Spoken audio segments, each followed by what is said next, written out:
Welcome to Koya calling. Yes, അതെ, നമ്മുടെ വിശ്വാസികളുടെ ഏറ്റവും പ്രിയപ്പെട്ട ഷോ കോയ കോളിംഗ്. ഹലോ, ആ പറഞ്ഞോളൂ, ആരാണ് പേര്? ഞാനൊരു പഠിക്കുന്ന മൂല്യാരാ. പഠിക്കുന്ന മൂല്യ വിശ്വാസിയാണ്. ആ പറയൂ, എന്താ പേര്? സ്വാലിഹ്. ആ പറഞ്ഞോളൂ. കൊണ്ടോട്ടി. ആ എന്താ? കൊണ്ടോട്ടി കിഴിശ്ശേരി. ആ അറിയാം. എന്താണ് വർത്താനൊക്കെ? സുഖം? സുഖം, അൽഹംദുലില്ലാ. ആ പറയൂ, എന്താ വിളിച്ചേ? നിങ്ങളിങ്ങനെ യുക്തിവാദിയായി കണ്ടപ്പോ ഞമ്മക്കൊരു സമ്മിശ്രമായൊരു അവസ്ഥ. എന്താ മനസ്സിലായില്ല, എന്താ ഉദ്ദേശിച്ചത്? ഒരു വിഷമവും അതുപോലെ തന്നെ നിങ്ങളിങ്ങനെ ആയുള്ള ഞാൻ എന്താ അങ്ങനെ യുക്തിവാദി ആയതിൽ എന്തിനാ വിഷമിക്കുന്നത്? നമ്മൾ അത്യാവശ്യം ചിന്തിക്കുന്നവർക്ക് ദൃഷ്ടാന്തം ഉണ്ടെന്ന് ഇസ്ലാം പഠിപ്പിക്കുന്നില്ലേ? ഒരു സംഗതി വെറുതെ ഉണ്ടാവുമോ സാറേ? അതെ, ചിന്തിക്കുന്നവർക്ക് ദൃഷ്ടാന്തം വിളിക്കണ്ടേ സാറൊന്ന് വിളിക്കാട്ടോ. നിങ്ങൾ പേര് വിളിച്ചാൽ മതി. നല്ല പേരല്ലേ? ആരിഫ് എന്നുള്ള പേര് വിളിക്കാൻ നിങ്ങൾക്ക് വല്ല ബുദ്ധിമുട്ടുണ്ടോ? അല്ല, ഒരു സംഗതി വെറുതെ ഉണ്ടാവോ? ഏത് സംഗതിയാ വെറുതെ ഉണ്ടായത്? അല്ല, അപ്പൊ ഏത് ഉണ്ടായി കഴിഞ്ഞൊരു സാധനത്തിന്റെ പേര് പറയൂ.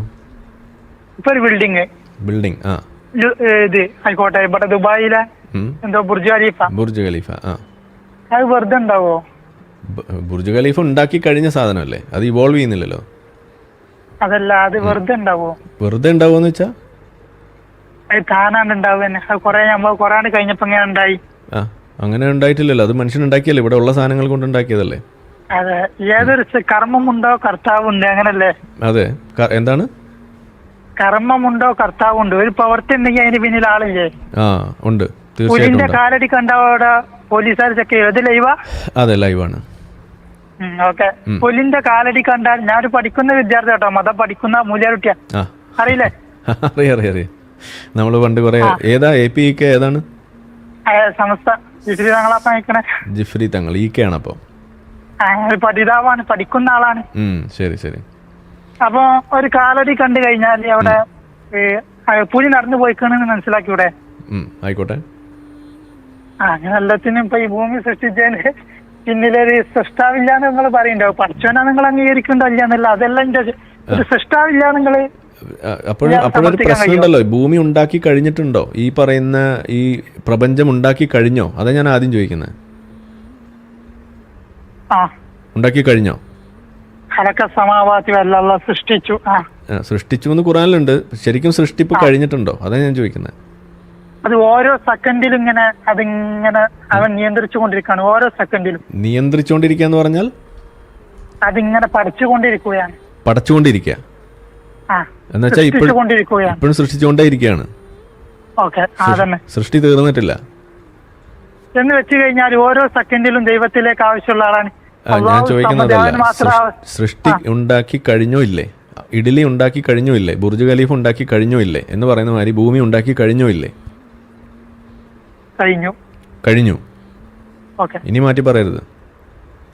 കഴിഞ്ഞു എന്ന് പറഞ്ഞാൽ അതിന് ഓരോ സെക്കൻഡിലും നിയന്ത്രിക്കുന്നുണ്ട്. നിയന്ത്രണം വേറെ, സൃഷ്ടിക്കുന്നത് വേറെ, രണ്ടും രണ്ടാണ്. രണ്ടും കൂട്ടിക്കൊഴിക്കരുത്. അതിനോട് ഉപോത്കരമായിട്ട് ഒരു കാര്യം പറയാൻ, ഇത് ആദ്യം പറയൂ, എന്നിട്ട് നമുക്ക് അടുത്തത്. സൃഷ്ടിപ്പ് കഴിഞ്ഞോ ഇല്ലേ?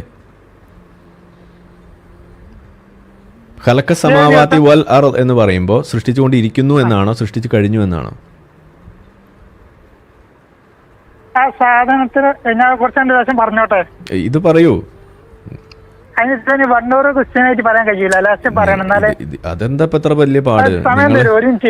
ഇത് പറയൂ, എന്നിട്ട് നമുക്ക് അടുത്തേക്ക് പോകാലോ. നമുക്ക് അതല്ലെങ്കിൽ ഇത് തീരൂല. നമുക്കിത് ഇങ്ങനെ സുബൈ ബാങ്ക് വരെ പോകാൻ പറ്റില്ല. മനുഷ്യനെ ഒരു വസ്തു എടുക്കുക. ആ മനുഷ്യൻ അവനെ സൃഷ്ടിച്ചിട്ട് ഓരോ സെക്കൻഡിലേക്കും ദൈവത്തിലേക്ക് ആവശ്യമുള്ള ആളാണ് മനുഷ്യൻ. ഓക്കെ, അപ്പൊ നിങ്ങൾ ഭൂമിയെ വിട്ടു മനുഷ്യനിലേക്ക് വന്നു. അല്ല, ഒരു ഉദാഹരണം പറഞ്ഞതാണ് ഭൂമി മനുഷ്യനൊക്കെ സൃഷ്ടി, ദൈവത്തിന്റെ സൃഷ്ടി എന്നുള്ള ഭാഗത്ത് കൂടെ. ഓക്കെ, അപ്പൊ നിങ്ങൾ പറയുന്നത് മനുഷ്യനെ സൃഷ്ടിച്ചു കഴിഞ്ഞു എന്നാണ്. കഴിഞ്ഞു. അപ്പൊ പിന്നെ മാറ്റി പറയരുത്, ഇനി മാറ്റി പറയരുത്. അങ്ങനെ മാറ്റി പറയുന്നത്. അപ്പൊ പിന്നെ ഈ ഹ്യൂമൻ എവല്യൂഷൻ എന്തിനാ? മലയാളം പറഞ്ഞില്ല, അതായത് പരിണാമം. മനുഷ്യൻ ഇപ്പോഴും പരിണമിച്ചുകൊണ്ടിരിക്കുകയല്ലേ, പുതിയ പുതിയ രൂപങ്ങളിലേക്കും പുതിയ പുതിയ അവസ്ഥകളിലേക്കും പോയിക്കൊണ്ടിരിക്കുകയല്ലേ. അപ്പൊ സൃഷ്ടിപ്പ് കഴിഞ്ഞിട്ടുണ്ടെങ്കിൽ പിന്നെ എന്തിനാണ് പരിണാമം? അതങ്ങ് സൃഷ്ടിച്ചാ പോരെ? സൃഷ്ടിപ്പ് കഴിഞ്ഞിട്ടുണ്ടെങ്കിൽ പിന്നെ എന്തിനാണ് പരിണാമെന്നോ? അതെ, ഞാന് ഇനി പോട്ടെ, നിങ്ങൾ പറയുന്നത് എന്നാ പിന്നെ അതിലേക്ക് പോണ്ട, നിങ്ങൾക്ക് പരിണാമത്തിലൂടെ അല്ല മനുഷ്യൻ ഉണ്ടായത് എന്നല്ല ഞാൻ പറയുന്നത്. അത് ഞാൻ പറഞ്ഞില്ലല്ലോ. നിങ്ങൾ സൃഷ്ടിച്ചു, ഞാൻ സമ്മതിച്ചു. പരിണാമം എടുത്തിട്ടില്ലേ? അതാ പറഞ്ഞു, നിങ്ങൾ സൃഷ്ടിപ്പ് ഞാൻ സമ്മതിച്ചു. പക്ഷെ സൃഷ്ടിപ്പുള്ള ഒരു സാധനത്തിന് എന്തിനാണ് പരിണാമം? മനുഷ്യൻ പരിണമിച്ചുകൊണ്ടിരിക്കുകയല്ലേ പുതിയ പുതിയ രൂപങ്ങളിലേക്ക്. നിങ്ങൾ കഴിക്കുന്ന ആന്റിബയോട്ടിക്സ് നിങ്ങൾ കഴിക്കാറില്ലേ ചുമയൊക്കെ വരുമ്പോൾ?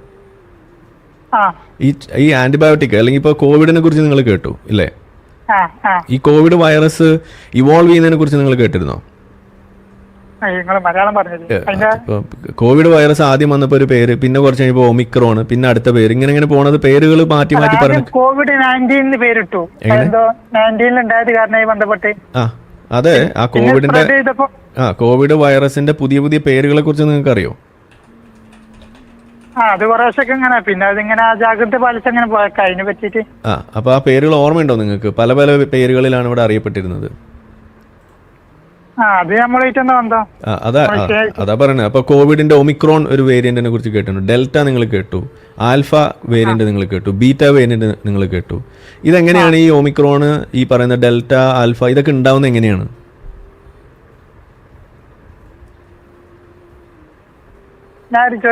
ഇതെങ്ങനെയാന്ന് പറയൂ, എന്നിട്ട് ബാക്കി.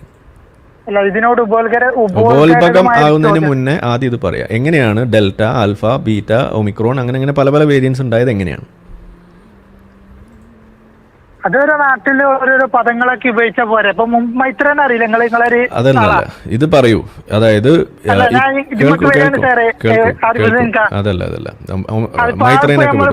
മൈത്രേനൊക്കെ വിടൂ. നിങ്ങൾ പറഞ്ഞത് എന്താണ്? സൃഷ്ടിപ്പ്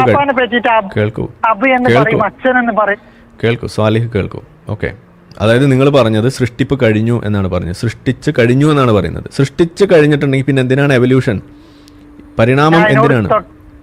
ഞാൻ അതോട് കൂടെ ചേർത്തി പറഞ്ഞൊരു വാക്കുണ്ട്, സൃഷ്ടിച്ച് കഴിഞ്ഞു. ഓരോ സെക്കൻഡിലേക്കും ദൈവത്തിലേക്ക് ആവശ്യമുള്ള ആളാണ് എല്ലാവരും, സൃഷ്ടികൾ മുഴുവൻ. അങ്ങനെയാ പറഞ്ഞില്ലയോ? ഓക്കെ, അപ്പൊ ഈ ഒമിക്രോൺ വൈറസ് കൊണ്ടുള്ള ഗുണം എന്താ? ദൈവത്തിന്റെ കണക്കാണ്, കലാണ്. അപ്പൊ എന്തിനാണ് ഈ ഒമിക്രോൺ വൈറസിനെ നേരിട്ട് ഉണ്ടാക്കാതെ ആദ്യം വേറൊരു വൈറസിനെ ഉണ്ടാക്കി, എന്നിട്ട് പിന്നെ അതിനെ ഇവോൾവ് ചെയ്ത്, അതായത് പരിണാമത്തിലൂടെ പിന്നെ അടുത്ത വേരിയന്റ് ഉണ്ടാക്കുന്നത് എന്തിനാ? അത് നേരെ അങ്ങ് ഉണ്ടാക്കിയാ പോരെ?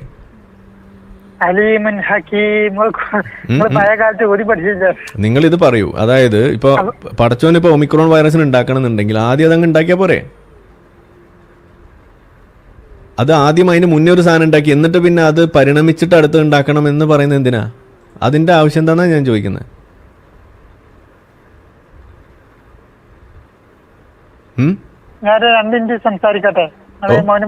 ഇതെന്തിനാന്ന് പറയൂ.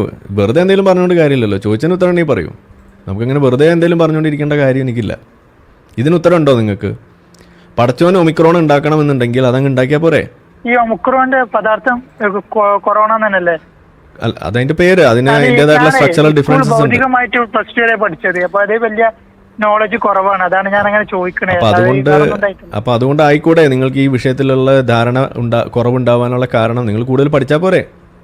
അല്ല, ഇംഗ്ലീഷ് അല്ല, നിങ്ങൾ മലയാള പദങ്ങൾ പറഞ്ഞ ഒന്നൊരു സന്തോഷമല്ല. ഒമിക്രോൺ എന്നുള്ളതിന് ഇപ്പൊ മലയാളം ഞാൻ എന്താ പറയാ? അതൊരു സാധനത്തിന്റെ പേരല്ലേ. ഇപ്പൊ അള്ളാഹു എന്നുള്ളതിന് ഇപ്പൊ മലയാളത്തിൽ ഞാൻ എന്താ പറയാ?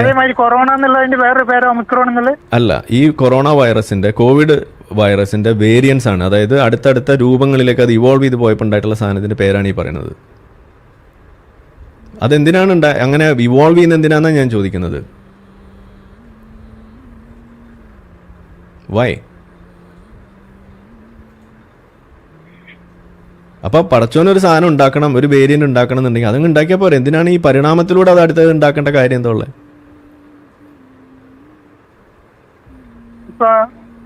എനിക്ക് ഈ വിഷയത്തിൽ നിന്ന് വേറെ വിഷയം പറഞ്ഞിട്ട് ഇത് സമർത്ഥിക്കാനുള്ള ഒരു സമയം നിങ്ങൾ തരുന്നില്ല. ഈ കുഞ്ഞിനുണ്ടാക്കണ എങ്ങനെ പഠിച്ച റബ്ബ് ഒരു ബീജത്തിൽ നിന്നിട്ട് അതിനിങ്ങനെ പല പല ഘട്ടങ്ങളാക്കി മാറ്റി, നുത്തുഫത്തി പിന്നെ ഇങ്ങനെ മാറ്റി ചോരക്കട്ട, മാംസക്കഷ്ടം, പിന്നെ ഇങ്ങനെ കഴിഞ്ഞ് 4 മാസം ആകുമ്പോൾ റൂഹിന് ഊതണേ. ഓക്കെ, കഴിഞ്ഞിട്ട് പിന്നെ 4 മാസം ആവുന്ന സമയത്താണ് റൂഹിനെ ഊതിനെ നിങ്ങൾക്ക് അറിയില്ലേ, പഠിച്ചതല്ലേ? എന്നിട്ട് അപ്പൊ ആ റൂഹിന് ഊതുന്ന കൂട്ടത്തിൽ വേറെ ഞങ്ങൾ മുമ്പ് പഠിച്ചതുകൊണ്ടാ സൂചിപ്പിച്ചു പോണത്. അതെ, റൂഹിന് ഊതുന്ന ശരിക്കും പറയാം. ഒരു മിനിറ്റ്. റൂഹിന് ഊതുന്ന കൂട്ടത്തിൽ വേറെയും കുറച്ച് കാര്യങ്ങൾ പറയണ്ട, അതെന്താ പറയാത്തെ? എന്താ പറഞ്ഞോളൂ. ആ കുട്ടി സ്വർഗത്തിലാണോ നരകത്തിലാണോ എന്ന് വരെ പറയുന്നില്ലേ? അല്ലേ? അപ്പൊ പിന്നെ അതായത് അപ്പൊ ആ 40ാമത്തെ 4 മാസം ആകുമ്പോ തന്നെ റൂഹിന് ഊതുന്നു എന്ന് പറയുമ്പോ തന്നെ ആ കുട്ടി സ്വർഗത്തിലാണോ നരകത്തിലാണോ എത്തുക എന്ന് വരെ തീരുമാനിക്കുന്നു എന്നാണ് പറയുന്നത്. അപ്പൊ പിന്നെ ആ കുട്ടി ജനിച്ചു വീണ് കഴിയുമ്പോ പിന്നെ എന്തിനാണ് ഈ പ്രാർത്ഥിക്കണത്? ഓൾറെഡി ആ കുട്ടി നരകത്തിലോ സ്വർഗത്തിലോ എന്ന് തീരുമാനിച്ചു കഴിഞ്ഞിട്ടില്ലേ?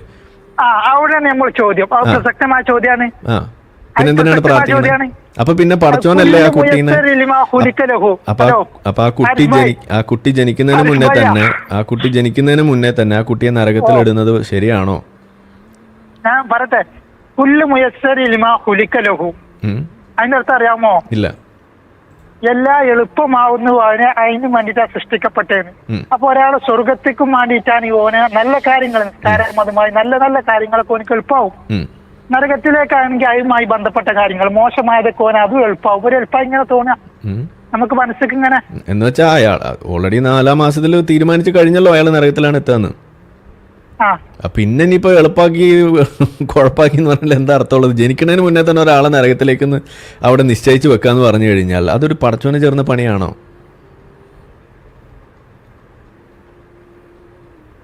ആണോ?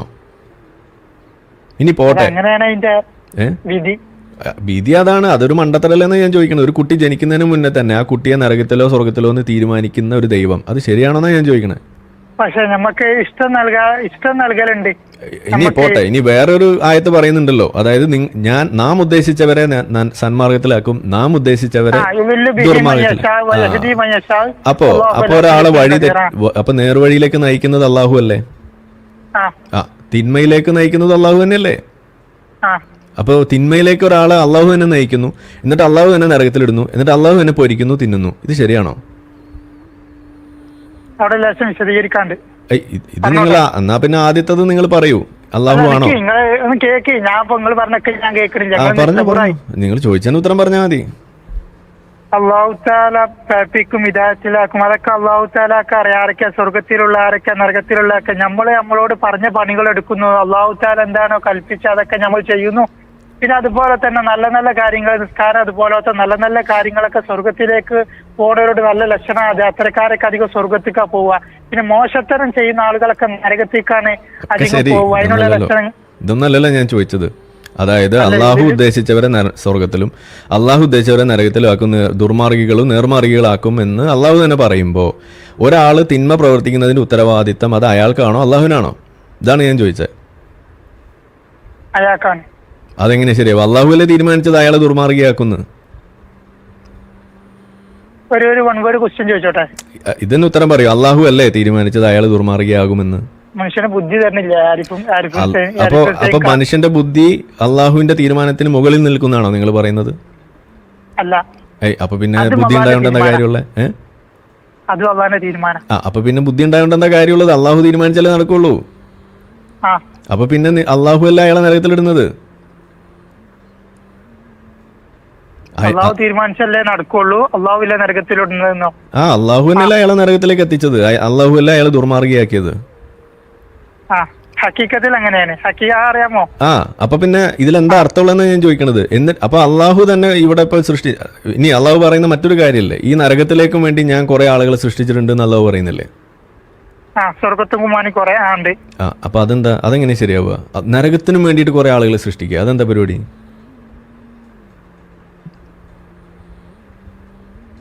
അതെന്താ പരിപാടി? സ്വർഗത്തിലേക്കും നരകത്തിലേക്കും പള്ളർച്ച ആൾക്കാരെ തരുന്നല്ലേ? ഒരാളെ സ്വർഗത്തിലേക്ക് വിടുക എന്ന് പറയുന്നത് നമുക്ക് മനസ്സിലാക്കാം, അതൊരു നന്മ എന്നൊക്കെ പറഞ്ഞ് നമുക്ക് വേണമെങ്കിൽ പറയാം. ഈ നരകത്തിലേക്ക് വേണ്ടി ഓക്കെ വെറുതെ ഉണ്ടാക്കുന്നു എന്നല്ല പറയണത്, നരകത്തിന് വേണ്ടി ഞാൻ കുറെ ആളുകൾ ഉണ്ടാക്കിയിട്ടുണ്ട് എന്നാ പറയുന്നത്.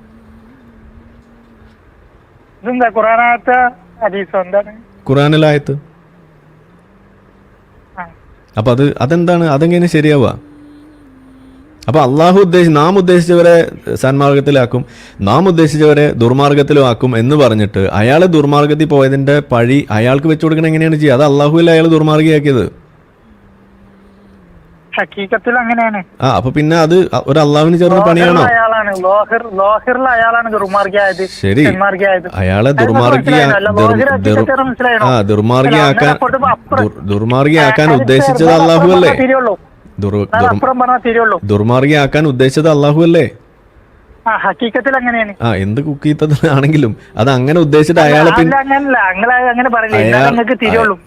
പിന്നെ ഇത് കേൾക്കൂ, അയാള് ദുർമാർഗിയാകുമെന്ന് തീരുമാനിച്ചത് അള്ളാഹുവാണ്. അങ്ങനെ അയാൾ ദുർമാർഗിയാകുന്നു, എന്നിട്ട് പിന്നെ അയാളെ നരകത്തിലിട്ട് പോയിരിക്കുന്നു. ഇതെങ്ങനെ ശരിയാവാന്നാ ഞാൻ ചോദിക്കണത്?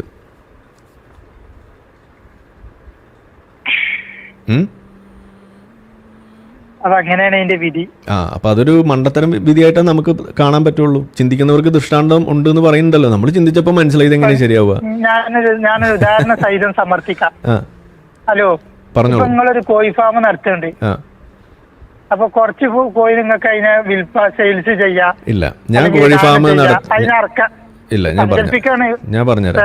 നല്ല ഉദാഹരണമാണ് നിങ്ങൾ പറഞ്ഞ, നല്ല ഉദാഹരണമാണ്. ഞാനൊരു കോഴി ഫാം നടത്തുന്നു വിചാരിക്കാം. ഞാൻ 1000 കോഴി കേൾക്കൂ. ഓക്കെ, ഞാൻ ഒരു കോഴി ഫാം നടത്തുന്നു എന്ന് വിചാരിക്കാം. 1000 കോഴികളെ ഞാൻ വളർത്തുന്നുണ്ടെന്ന് വിചാരിക്കാം. എന്റെ ഉദ്ദേശം എന്താണ്? എന്റെ ഉദ്ദേശം എന്ന് പറയുന്നത് ഈ 1000 കോഴിയും വിറ്റ് കാശാക്കണം എന്നാണ് എന്റെ ഉദ്ദേശം. അല്ലാതെ ഇവിടെ ഞാനൊരു മറ്റേ ശവക്കുഴി ഉണ്ടാക്കിയിട്ടുണ്ട്. എങ്ങാനും അറിയാതെ ചത്തുപോകുന്ന കോഴികളെ പിടിച്ചിടാൻ വേണ്ടിയിട്ട് കുറച്ച് കുഴി ഞാൻ കുഴിച്ചു വെച്ചിട്ടുണ്ട്. ആ കുഴിയിൽ നിറയ്ക്കാൻ വേണ്ടി ഞാൻ കുറെ കോഴിയെ വളർത്തുന്നു എന്ന് പറഞ്ഞാൽ അത് എന്തൊരു അസംബന്ധമാണെന്നാണ് ഞാൻ ചോദിക്കണത്. അങ്ങനെ ആരെങ്കിലും ചെയ്യോ? ഇപ്പൊ പടച്ചോൻ പറയുക, അതായത് ഞാൻ നിങ്ങളെ സൃഷ്ടിച്ചിട്ടുണ്ട്, ഞാൻ നിങ്ങൾക്ക് ബുദ്ധി തന്നിട്ടുണ്ട്, എന്നിട്ട് ഇവിടെ നിങ്ങൾക്ക് ഫ്രീ വില്ല് തന്നിട്ടുണ്ട്. അങ്ങനെ നിങ്ങൾ നന്മ പ്രവർത്തിച്ചാൽ നിങ്ങൾ എല്ലാവരും സ്വർഗത്തിലെത്തും. ഇനി അതിൽ നിങ്ങളാരെയും വഴിപഴച്ചെങ്ങാനും പോയാൽ ഞാൻ നിങ്ങളെ നല്ലതിലേക്കേ നയിക്കുള്ളൂ. അതിനുള്ള എല്ലാ സാധനവും സെറ്റ് ചെയ്ത് തന്നിട്ടുണ്ട്. പക്ഷെ എന്നിട്ടും നിങ്ങൾ തിന്മയിലേക്ക് പോയാൽ നിങ്ങളെ ഞാൻ പിടിച്ച് നരകത്തിലിടും എന്നാണ് അള്ളാഹു പറഞ്ഞെന്നുണ്ടെങ്കിൽ ഞാനിപ്പോൾ കലിമയല്ലേ? മനസ്സിലായില്ല? അതായത് അള്ളാഹു എങ്ങനെ പറയേണ്ടിയിരുന്നെന്നാണ് ഞാൻ ഈ പറയുന്നത്. കേട്ടോളൂ. അതായത് ഞാൻ നിങ്ങളെ സൃഷ്ടിച്ചു, ഓക്കെ, നിങ്ങൾക്കുള്ള ബുദ്ധി ഞാൻ തന്നു, നിങ്ങൾക്ക് നല്ലത് തെരഞ്ഞെടുക്കാനുള്ള വകതിരിവ് ഞാൻ നിങ്ങൾക്ക് തന്നു. ഞാനിവിടെ സ്വർഗവും നരകവും ഉണ്ടാക്കി വെച്ചിട്ടുണ്ട്. ബൈ ഡിഫോൾട്ട് നിങ്ങൾ നന്മ ചെയ്താൽ എല്ലാവരും, അതായത് ഞാൻ 1000 പേരെ സൃഷ്ടിച്ചിട്ടുണ്ടെങ്കിൽ 1000 പേർക്കും സ്വർഗത്തിലെത്താം. 1000 പേരെ ഞാൻ സൃഷ്ടിച്ചു, 1000 പേർക്കും സ്വർഗത്തിലെത്താം. നന്മ ചെയ്താൽ, നന്മ ചെയ്യാനുള്ള ബുദ്ധി ഞാൻ നിങ്ങൾക്ക് തന്നു. പക്ഷെ ഞാൻ നരകം ഉണ്ടാക്കിയിട്ടുണ്ട്. പക്ഷെ ആ നരകത്തിലേക്ക് നിങ്ങൾ എപ്പോഴാണ് എത്തുക? ഇത്രയൊക്കെ അവസരം ഞാൻ നിങ്ങൾക്ക് തന്നിട്ടും, കോഴിത്തീറ്റ തന്നിട്ടും നിങ്ങൾ തിന്നാതെ നിങ്ങൾ വയറിളക്കം പിടിച്ച് അല്ലെങ്കിൽ തിന്മ ചെയ്ത് മരിച്ചു. അപ്പം നിങ്ങളെ ഞാൻ പിടിച്ച് നരകത്തിലേക്ക് ഇടും. അപ്പോൾ 1000 പേരെ ഞാൻ ഉണ്ടാക്കി, അതിൽ നിന്നൊരു 10 പേര് നരകത്തിൽ പോകാന്ന് പറഞ്ഞാൽ നമുക്ക് മനസ്സിലാവും. അപ്പം ഞാൻ നരകം ഉണ്ടാക്കിയത് എന്തിനു വേണ്ടിയിട്ടാണ്? ഇത് ഇത്രയൊക്കെ അവസരം കൊടുത്തിട്ടും അവർ അത് വഴി തെറ്റിപ്പോയി. അങ്ങനെ പോയ ആളുകളെ പിടിച്ചിടാൻ വേണ്ടി ഞാനൊരു നരകം ഉണ്ടാക്കി എന്നാണ് അള്ളാഹു പറയുന്നതെന്നുണ്ടെങ്കിൽ നമുക്ക് മനസ്സിലാക്കാം. ഇവിടെ അള്ളാഹു എന്താ പറഞ്ഞിരിക്കുന്നത്? അള്ളാഹു പറഞ്ഞിരിക്കുന്നത് ഞാൻ നരകവും സ്വർഗവും ഉണ്ടാക്കിയിട്ടുണ്ട്, അതിൽ നരകത്തിന് വേണ്ടി മാത്രം ഞാൻ കുറേ ആളുകളെ ഇവിടെ ഉണ്ടാക്കിയിട്ടുണ്ടെന്നാണ് പടച്ചോൻ പറയുന്നത്. അതെങ്ങനെ ശരിയാവുമെന്നാണ് ഞാൻ ചോദിക്കുന്നത്. ഒരു മിനിറ്റ് ഞാനിവിടെ കോഴി ഫാം ഉണ്ടാക്കിയിട്ടുണ്ട്, അവിടെ ചത്തുപോകുന്ന കോഴികൾക്ക് വേണ്ടി ഞാനൊരു കുഴി ഉണ്ടാക്കിയിട്ടുണ്ട്. അങ്ങനെ ആ ചത്തുപോകുന്ന കോഴികൾക്ക് വേണ്ടിയുള്ള കുഴി നിറയ്ക്കാൻ വേണ്ടിയിട്ട് ഞാൻ കുറേ കോഴികളെ വളർത്തുന്നു എന്ന് ഞാൻ പറയുമോ? പറയൂ. ഒരു നല്ല രാജാവിന്റെ പേര് നിങ്ങൾ പറഞ്ഞാണ്, ഒരു നല്ല രാജ്യം ഭരിച്ച, ഞാൻ പഠിപ്പിച്ചരാ. നല്ല രാജാവിന്റെ പേരോ? നല്ല രാജാവായിരിക്കണം. ഒരു ജാതി മതം നോക്കാതെ എല്ലാവർക്കും സഹായിക്കുന്ന ഒരു രാജാവിന്റെ പേര് ജീവിച്ചിരിക്കണോ? സാമൂതിരി രാജാവ്. അയാൾ അങ്ങനെയായിരുന്നോ? അതെ. അവസാനം അയാൾ ജയിലുണ്ടാക്കിയിരുന്നോ? ജയിലുണ്ടാക്കിയിട്ടുണ്ട്. എന്തിന്? അതിൽ കുഴപ്പമുണ്ടാക്കുന്ന ആളുകളെ പിടിച്ചു നിർത്താൻ വേണ്ടിയിട്ട്. അപ്പൊ എങ്ങനെ ശരിയാവുക? രാജാവിന് അറിയോ ആരൊക്കെ? അതെ, രാജാവ് ഉദ്ദേശിക്കുന്നവരാണോ കുഴപ്പമുണ്ടാക്കുന്നത്? രാജാവ് ഉദ്ദേശിക്കുന്ന അതെ, കുഴപ്പമുണ്ടാക്കുന്നവർ ആരാന്ന് വെച്ചാൽ ഇടും, അതല്ലേ പറഞ്ഞേ. പക്ഷെ അള്ളാഹു പറഞ്ഞ മാതിരി ഞാനാണ് നിങ്ങളെ കുഴപ്പമുണ്ടാക്കുന്നവരാക്കുന്നത്, ഞാനാണ് നിങ്ങളെ കുഴപ്പമില്ലാത്തവരാക്കുന്നത് എന്ന് രാജാവ് പറയൂ? ഇല്ലല്ലോ.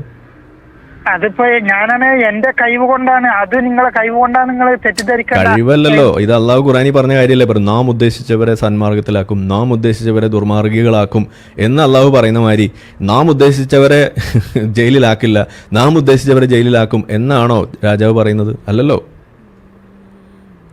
അല്ല, തെറ്റ് ചെയ്തവരെ. തെറ്റ് ചെയ്തവരെ എന്നല്ലേ? അപ്പൊ തെറ്റ് ചെയ്യിക്കുന്നത് ആരാണ്? രാജാവാണോ?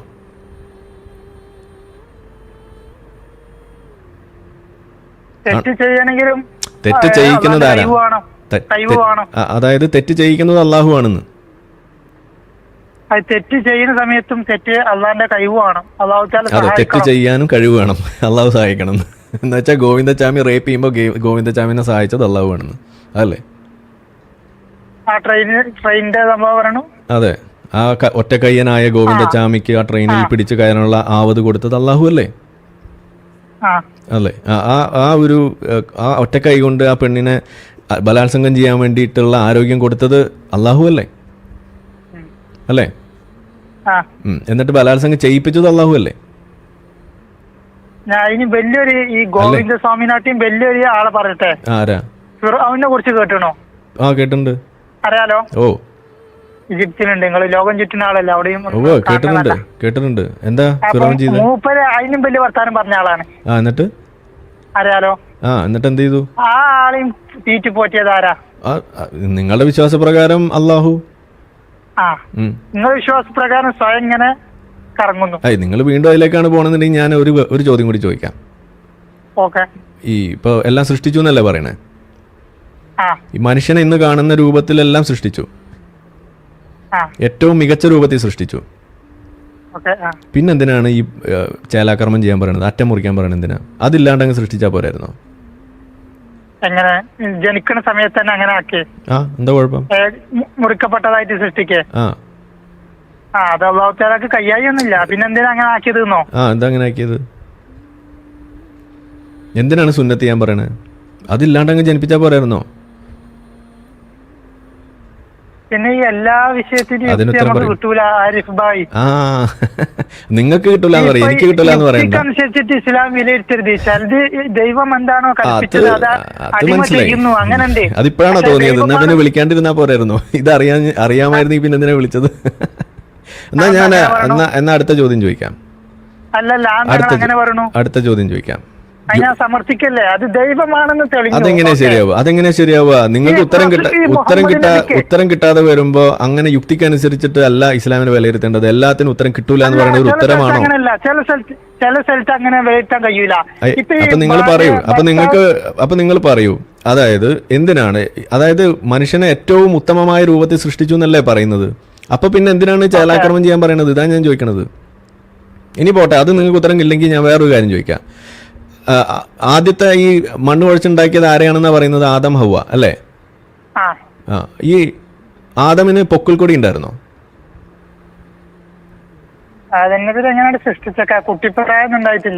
അതെ, ആദം നബിക്ക് പൊക്കിൾ കൊടി ഉണ്ടായിരുന്നോ?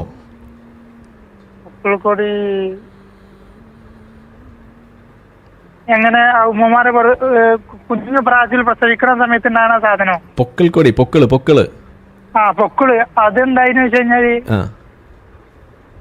ആദം നബിക്ക് ഉണ്ടായിരുന്നോ? ഹവ്വയ്ക്ക് ഉണ്ടായിരുന്നോ പൊക്കിൾ കൊടി? അതിനെ പറ്റി അറിയില്ല. പൊക്കിൾ കൊടി ഉണ്ടോ ഇല്ലേ അതറിയില്ലേ? അത് ഉണ്ടാവാതിരിക്കൂലല്ലോ, അത് മനുഷ്യന്മാർക്ക്. അപ്പൊ ആദ്യമായിട്ട് ഉണ്ടാക്കുന്ന ആൾക്ക് എന്തിനാ പൊക്കിൾ കൊടി? എന്താണ് പൊക്കിൾ കൊടിയുടെ ഫംഗ്ഷൻ? എങ്ങനെയാണ് പൊക്കിൾ കൊടി ഉണ്ടാകുന്നത്?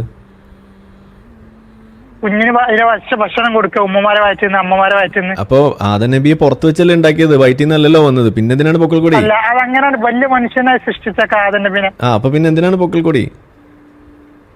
അതൊരു എന്താ പറയാ, ഒരു ഭക്ഷണം കൊടുക്കാൻ ഉണ്ടാക്കിയ ഒരു സംവിധാനം. അപ്പൊ വലിയ മനുഷ്യനല്ലേ, വായിക്കൂടെ കഴിക്കാൻ അറിയില്ലേ? ആപ്പിള് നിന്ന് പറിക്കാൻ പോയപ്പോഴല്ലേ അവിടെ നിന്ന് പിടിച്ച് പുറത്തേക്ക് ചാടിച്ചത്. ആദം നബിക്ക് നിങ്ങളെന്താ പറഞ്ഞ പൊക്കിൾ ഉണ്ടായിരുന്നു ഇല്ലായിരുന്നോ? എനിക്കറിയില്ല, നമ്മൾ ഇതിലൊന്നും വിശ്വസിക്കുന്നില്ലല്ലോ. അല്ല, എന്നാലും നിങ്ങൾക്ക് അതിനെ പറ്റിയിട്ടൊരു നോളജ് ഉണ്ടാവില്ല. പൊക്കിൾ കൊടി മനുഷ്യന്മാർക്ക് എന്നല്ല, ഈ പൊക്കിൾ കൊടി ഈ മാമൽസ് ആയിട്ടുള്ള ആളുകൾക്കൊക്കെ ഉണ്ട്. അതിന്റെ ഫംഗ്ഷൻ അറിയുന്നോണ്ടാണ് നമ്മൾ പറയുന്നത്. ആദ്യമായിട്ട് സൃഷ്ടിക്കുമ്പോൾ എന്തിനാണ് പൊക്കിൾ കൊടി? അതിന് നിങ്ങള് ഒരു ആശയത്തിൽ നിൽക്കണം, പൊക്കിൾക്കൊടി ഉണ്ട് ഇല്ല എന്നുള്ളത്. മനുഷ്യന്മാർക്ക് പൊക്കിൾക്കൊടി ഉണ്ട്, അത് ആദമായാലും ശരി, ഇനി അതിന് മുന്നേ ആയാലും എല്ലാവർക്കും ഉണ്ട്. ഓക്കെ, മാമൽസിന് എല്ലാവർക്കും ഉണ്ട്. പക്ഷെ എന്തിനാണ് ആ മണ്ണ് കുഴച്ചുണ്ടാക്കുമ്പോ എന്തിനാണ് പൊക്കിൾക്കൊടി? ഇതാണ് നമ്മൾ ചോദിക്കുന്നത്. അതൊന്നും പ്രസക്തി ഇല്ല. അതെന്താ പ്രസക്തി ഇല്ലാത്തത്?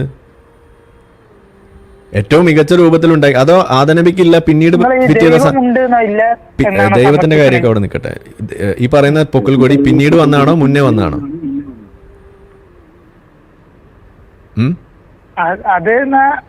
അതിനെ പറ്റിയിട്ട് നമ്മൾ അങ്ങനെ പൊക്കിൾക്കൊടി അതൊക്കെ അതിന്റെ ഉള്ളിൽ ഇറങ്ങിയിട്ടുള്ള ചർച്ചകൾ നമ്മളതൊക്കെ അന്വേഷിക്കണല്ലോ. അങ്ങനെയൊക്കെ അന്വേഷിക്കുമ്പോഴല്ലേ നമ്മൾ ഈ ദൈവത്തിന്റെ പൊള്ളലൊക്കെ ഞങ്ങൾ പറഞ്ഞപ്പോഴാണ് ചിന്തിക്കണത്. അത് നിങ്ങൾ പലതും ചിന്തിക്കാൻ കിടക്കുന്നേ ഉള്ളൂ. നിങ്ങൾ പഠിച്ചു തുടങ്ങിയിട്ടുള്ളൂ എന്നല്ലേ പറഞ്ഞേ? മൊയിലേരുട്ടിയാണെന്നല്ലേ പറഞ്ഞേ? ഇപ്പൊ എത്രയായി? ഇപ്പൊ എത്രയായി? 10 വർഷമായോ? ഈ വർഷത്തോടു കൂടി തീരാ. ഇപ്പൊ എത്ര വയസ്സായി? ഇപ്പൊ അറിയാൻ വേണ്ടിയാ. 25 ആയിട്ട് നിങ്ങൾ +2 പഠിച്ചിട്ടുള്ളൂ? അല്ല, അന്ന് +2 പഠിച്ചിട്ടുള്ളൂ ഭൗതികമായിട്ട്. പിന്നെ ഇങ്ങനെ മതപരമായി പഠിച്ചു. മതപരമായിട്ട് പഠിച്ചപ്പോ നിങ്ങൾക്ക് മനസ്സിലായില്ലേ പല കാര്യങ്ങളും നിങ്ങൾക്ക് അറിയുന്നില്ല എന്നുള്ളത്? ഇല്ല, നമുക്ക് തകരാറില്ല. അപ്പൊ അതിനെ പറ്റിയിട്ട് കൂടുതൽ പഠിക്കും. അപ്പൊ നിങ്ങൾ ഇതൊക്കെ പഠിക്കണ്ടേ? ചില ഹദീസുകൾ തമ്മിൽ വൈരുദ്ധ്യം കാണും. അപ്പൊ നമ്മൾ അങ്ങനെ കാണുമ്പോൾ കൂടുതൽ പഠനത്തിന് വിധേയാക്കും. നിങ്ങൾ വേറെ കിതാബ് എടുത്ത് നോക്കേണ്ടി വരും. നിങ്ങൾ ഓക്കെ, വൈരുദ്ധ്യം ചോദിക്കാം. അതിന് മുന്നേ ഒരു കാര്യം ചോദിക്കാണ്. ഇപ്പൊ ആദമും ഹവ്വ ഉണ്ടായി, പൊക്കിളൊക്കെ നമ്മൾ വിടുക. ആദമും ഹവ്വയിൽ നിന്നും അടുത്ത കുട്ടികളുണ്ടായി, അതിന്റെ അടുത്ത തലമുറ ഉണ്ടാകുമ്പോൾ ഈ പറയുന്ന ആദമും ഹവ്വയും അവരുടെ മക്കളും തമ്മിൽ അമ്മ പെങ്ങൾ ഭോഗം ഉണ്ടാവുമ്പോഴല്ലേ അടുത്ത ജനറേഷൻ ഉണ്ടാവുള്ളൂ. അത് ശരിയാണോ? അത് അന്നത്തെ കാലത്ത് ഓരോ ശരീരത്തിൽ അത് തെറ്റില്ല. അതെന്തേ തെറ്റാവാത്തെ? അതായത് ഓൾക്ക് ഒരു പ്രസവത്തിൽ 2 കുഞ്ഞുങ്ങള്. ഓക്കെ, ഒരാണ് ഒരു പെണ്ണ്, ഒരു ബോയ് ഒരു ഗേള്. ആയിക്കോട്ടെ, ഒരാണ് ഒരു പെണ്ണ്. അങ്ങനെയാണ് പെണ്ണ് അന്ന് തല്ലുകൂടിയതും അപ്പോഴും അവര് സഹോദരങ്ങളല്ലേ? ആണ്. എന്നിട്ട് ആ സഹോദരങ്ങൾ തമ്മിൽ ഇതേപോലെ ലൈംഗിക ബന്ധത്തിൽ ഉണ്ടായിട്ടുണ്ടായ ആ വീഴ്ച എന്ന് പറയുന്നത്, അമ്മ പെങ്ങൾ ഭോഗം എന്ന് പറയുന്നത് ശരിയാണോ? ഓലടയില് അമ്മ പെങ്ങള് നമ്മള് ആങ്ങള പെങ്ങള് എന്നുള്ള. അത് ശരി. അപ്പൊ ആങ്ങള പെങ്ങൾ പ്രശ്നമില്ലാന്ന് അപ്പൊ നിങ്ങൾ പറയണത്? അയ്യേ, അവരുടെ ശരീരത്തിൽ എങ്ങനെയായിരുന്നു? കേക്ക് അതൊക്കെ ഇവിടെ സൃഷ്ടിപ്പുണ്ടാകാൻ വേണ്ടിട്ട് ഇവിടെ അങ്ങനെയാണ് പഠിച്ചവന്റെ സംവിധാനം. ഇത്ര മ്ലേച്ഛമായ ഒരു വഴിയിലൂടെയാണോ അപ്പോ ഇതൊക്കെ സൃഷ്ടിക്കാൻ പഠിച്ചവൻ അറിയുള്ളൂ? ഒരു 5 ആദാമും ഒരു 5 ഹവ്വയും അങ്ങ് മണ്ണ് ഒഴിച്ച് മണ്ണുണ്ടായിരുന്നില്ലേ? അങ്ങനെ ഉണ്ടാക്കിയിരുന്നെങ്കിൽ ഈ പ്രശ്നം ഉണ്ടാവുമായിരുന്നോ? അങ്ങനെ വെവ്വേറെ ഉണ്ടാക്കി ഇങ്ങോട്ട് കെട്ടിച്ചു കൊടുക്കുക. എപ്പം കെട്ടിച്ചതായി? അതായത് ഇപ്പൊ ഒരു ആദമും ഹവ്വയും ഉണ്ടാക്കി അതിന്റെ മക്കൾ ഇങ്ങനെ വരുമ്പോഴല്ലേ ഈ പ്രശ്നം, ഈ അമ്മ പെങ്ങൾ ഭോഗത്തിന്റെ പ്രശ്നം വരുന്നത്? അങ്ങനെ തോന്നുന്നുണ്ടല്ലേ? പിന്നല്ലാണ്ട് നിങ്ങൾ നിങ്ങളെ പെങ്ങളെ പോയിട്ട് പൂശോ? ഇല്ല. പക്ഷെ ആദാമിന്റെ മക്കള് ആങ്ങള് വരൂല. പക്ഷെ ആദാമിന്റെ മക്കള് തമ്മിൽ പൂശി. അത് ശരിയാണോ? അതുപോലെ ശരിയത്ത് അങ്ങനെയായിരുന്നു. അതെങ്ങനെ ശരിയാവുക? അത് നിലനിൽപ്പിന് വേണ്ടിട്ട് അങ്ങനെയാണ്. അതെന്തൊരു ഗതികേടാണ്. അപ്പൊ അത് പിന്നീട് അത് തെറ്റാണെന്ന് പറയാൻ അള്ളാഹുവിന് അറിയാമെങ്കിൽ, അള്ളാഹുവിന് അറിയാലോ ആദമിനെ ഹവ്വനെ ഉണ്ടാക്കുന്ന സമയത്ത് തന്നെ ഇത് തെറ്റാണെന്ന്. അതോ പിന്നീടാണ് അള്ളാഹുവിന് മനസ്സിലായി അയ്യോ അക്കടി പറ്റി എന്ന് പറഞ്ഞിട്ടാണോ മനസ്സിലായത് അള്ളാഹു? അത് അവരുടെ ശരി. പക്ഷെ അള്ളാഹുവിന് പണ്ടേ അറിയില്ലെന്നാണ് ഞാൻ ചോദിക്കണത്. അത് അള്ളാഹുവിന് പിന്നെയാണ് അത് മനസ്സിലായത്? അല്ല, പണ്ടേ അറിയാം. അപ്പൊ നേരത്തെ നിങ്ങൾ പറഞ്ഞില്ലേ? അപ്പൊ അള്ളാഹുവിന് പണ്ടേ അറിയാം. അങ്ങനെ സംസാരിച്ചല്ലോ. അപ്പൊ അള്ളാഹുവിന് പണ്ടേ അറിയാം. അപ്പൊ അള്ളാഹുവിന് പണ്ടേ അറിയാമെങ്കിൽ അള്ളാഹു എന്താ ചെയ്യേണ്ടത്? അള്ളാഹു ചെയ്യേണ്ടത് ഏതായാലും മണ്ണ് ഒഴിച്ച് ആദാമിനെ ഹവ്വനെ ഉണ്ടാക്കണം. പൊക്കിൾക്കൊടി വരെ ഉണ്ടാക്കുന്നു. അപ്പൊ പിന്നെ ആ പറയുന്ന മണ്ണെടുത്തിട്ട് ഒരു 5 ആദം ഒരു 5 ഹവ്വ അങ്ങനെ അങ്ങോട്ട് ഉണ്ടാക്കിയിട്ട് അതിലുണ്ടാവുന്ന കുട്ടികളെയാണ് ഈ പറയുന്ന പ്രശ്നം എന്നുണ്ടെങ്കിൽ അപ്പൊ ഈ അമ്മ പെങ്ങൾ ഭോഗം വരില്ലല്ലോ. അവർ തമ്മിൽ അങ്ങോട്ടും ഇങ്ങോട്ടും കല്യാണം കഴിച്ചാൽ പോരെ? അതല്ലേ സിമ്പിളായിട്ട് ചെയ്യാൻ പറ്റുന്നത്. അപ്പോൾ പടച്ചോനത് അറിയാമായിരുന്നിട്ടും ഇതിങ്ങനെ ചെയ്യുക എന്ന് പറയുമ്പോൾ മനുഷ്യന് അത് തിരിച്ചറിവുണ്ടാവണം. എങ്ങനെയാ? പടച്ചോൻ പറയുമ്പോഴല്ലേ മനുഷ്യനെ അറിയുന്നുള്ളൂ എന്നല്ല ഇസ്ലാം പഠിപ്പിക്കണത്. ഞാൻ ഉപോത്ഘടകമായ ഒരു ചോദ്യം ചോദിച്ചിട്ട് ഈ വിഷയത്തേക്ക് വന്നാലോ? ഉപോത്ഘടകക്കോയ ഒന്ന് വെയിറ്റ് ചെയ്യൂ, ഇതിനാദ്യം ഉത്തരം പറയൂ. ഉപോത്ഘടകക്കോയ അങ്ങനെയാട്ടോ നമ്മൾ പേരിടാൻ പോണേ, ഒന്നും വിചാരിക്കരുത്. സംഗതിയല്ല. അപ്പൊ അങ്ങനെയാണ് നിങ്ങൾ പറയണേ. ഇത് ശരിയല്ലല്ലോ. നിങ്ങൾക്കൊന്ന് ഒരു ഹിദായത്ത് തരുന്ന എനിക്ക് നിൽക്കുകയാണ്. ഇതിപ്പോ നിങ്ങളെ ഹിദായത്ത് പോയി. അതങ്ങനെ പോകുന്നില്ല. അതങ്ങനെ അങ്ങനെ ആക്കി വെച്ചതാണ്. ദൈവത്തിന്റെ സൃഷ്ടിപ്പ് ആ സമയത്ത് അങ്ങനെയാണ്.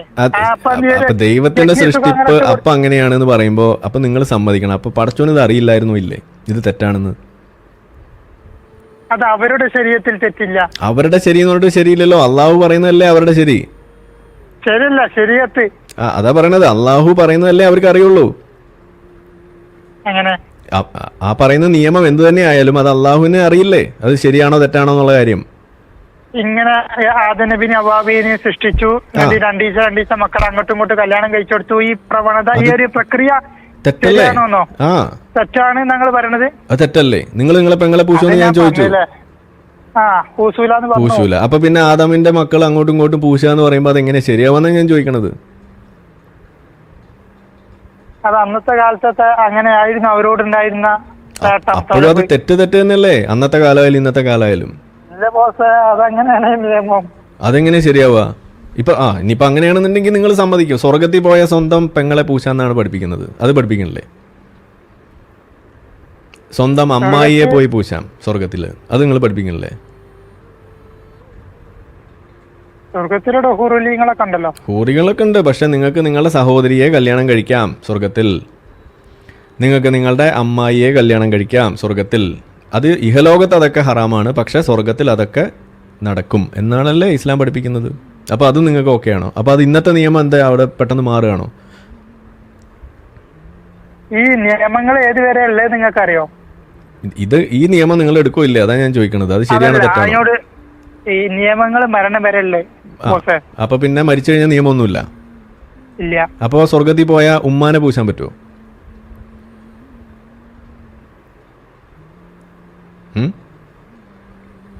പറ്റുമോ? Yes or no? അതിനെപ്പറ്റി കൂടുതൽ പഠനത്തിന് വിധേയമാക്കണം. അപ്പൊ ഞാൻ ഉപോത്ഘടകമായിട്ടൊരു കാര്യം പറയാം. സ്വർഗത്തിൽ പോയ ഉമ്മാനെ പൂശാൻ പറ്റൂല എന്ന് നിയമമുണ്ട്. അപ്പോ നിങ്ങൾ പറഞ്ഞ ഇതൊക്കെ മദ്രസയിൽ പഠിപ്പിക്കുന്ന സാധനങ്ങളാണ്. ഇതൊക്കെ നമ്മളിവിടെ എത്രയോ കാലം. അതാ ഞാൻ പറയുന്നത് കേൾക്കൂ. അതായത് നിങ്ങൾ എന്താ പറഞ്ഞത്? നിയമങ്ങളെല്ലാം മരണം വരെയുള്ളൂ എന്ന് നിങ്ങൾ പറഞ്ഞു. അങ്ങനെയാണെന്നുണ്ടെങ്കിൽ സ്വർഗത്തിൽ പോയാൽ ഉമ്മാനെ പൂശാൻ പറ്റണം. പക്ഷെ അവിടെ നിയമമുണ്ട്. അല്ല, അത് ഇസ്ലാമിലെ നിയമമാണ് ഈ പറയുന്നത്. ഇതൊക്കെ ഇസ്ലാമിലെ നിയമങ്ങൾ, ഖുറാനും ഹദീസും ഇജ്മാവും എല്ലാം കൂടി കണക്കിലെടുത്തിട്ടല്ലേ ഇസ്ലാമിൽ ഒരു നിയമം വരിക. ഉസ്താദ് പറയുന്നത് കേൾക്കണോ? അല്ല, ഉസ്താദ് പറയുന്നത് കേൾക്കണോ പ്രസംഗിക്കുന്നത്?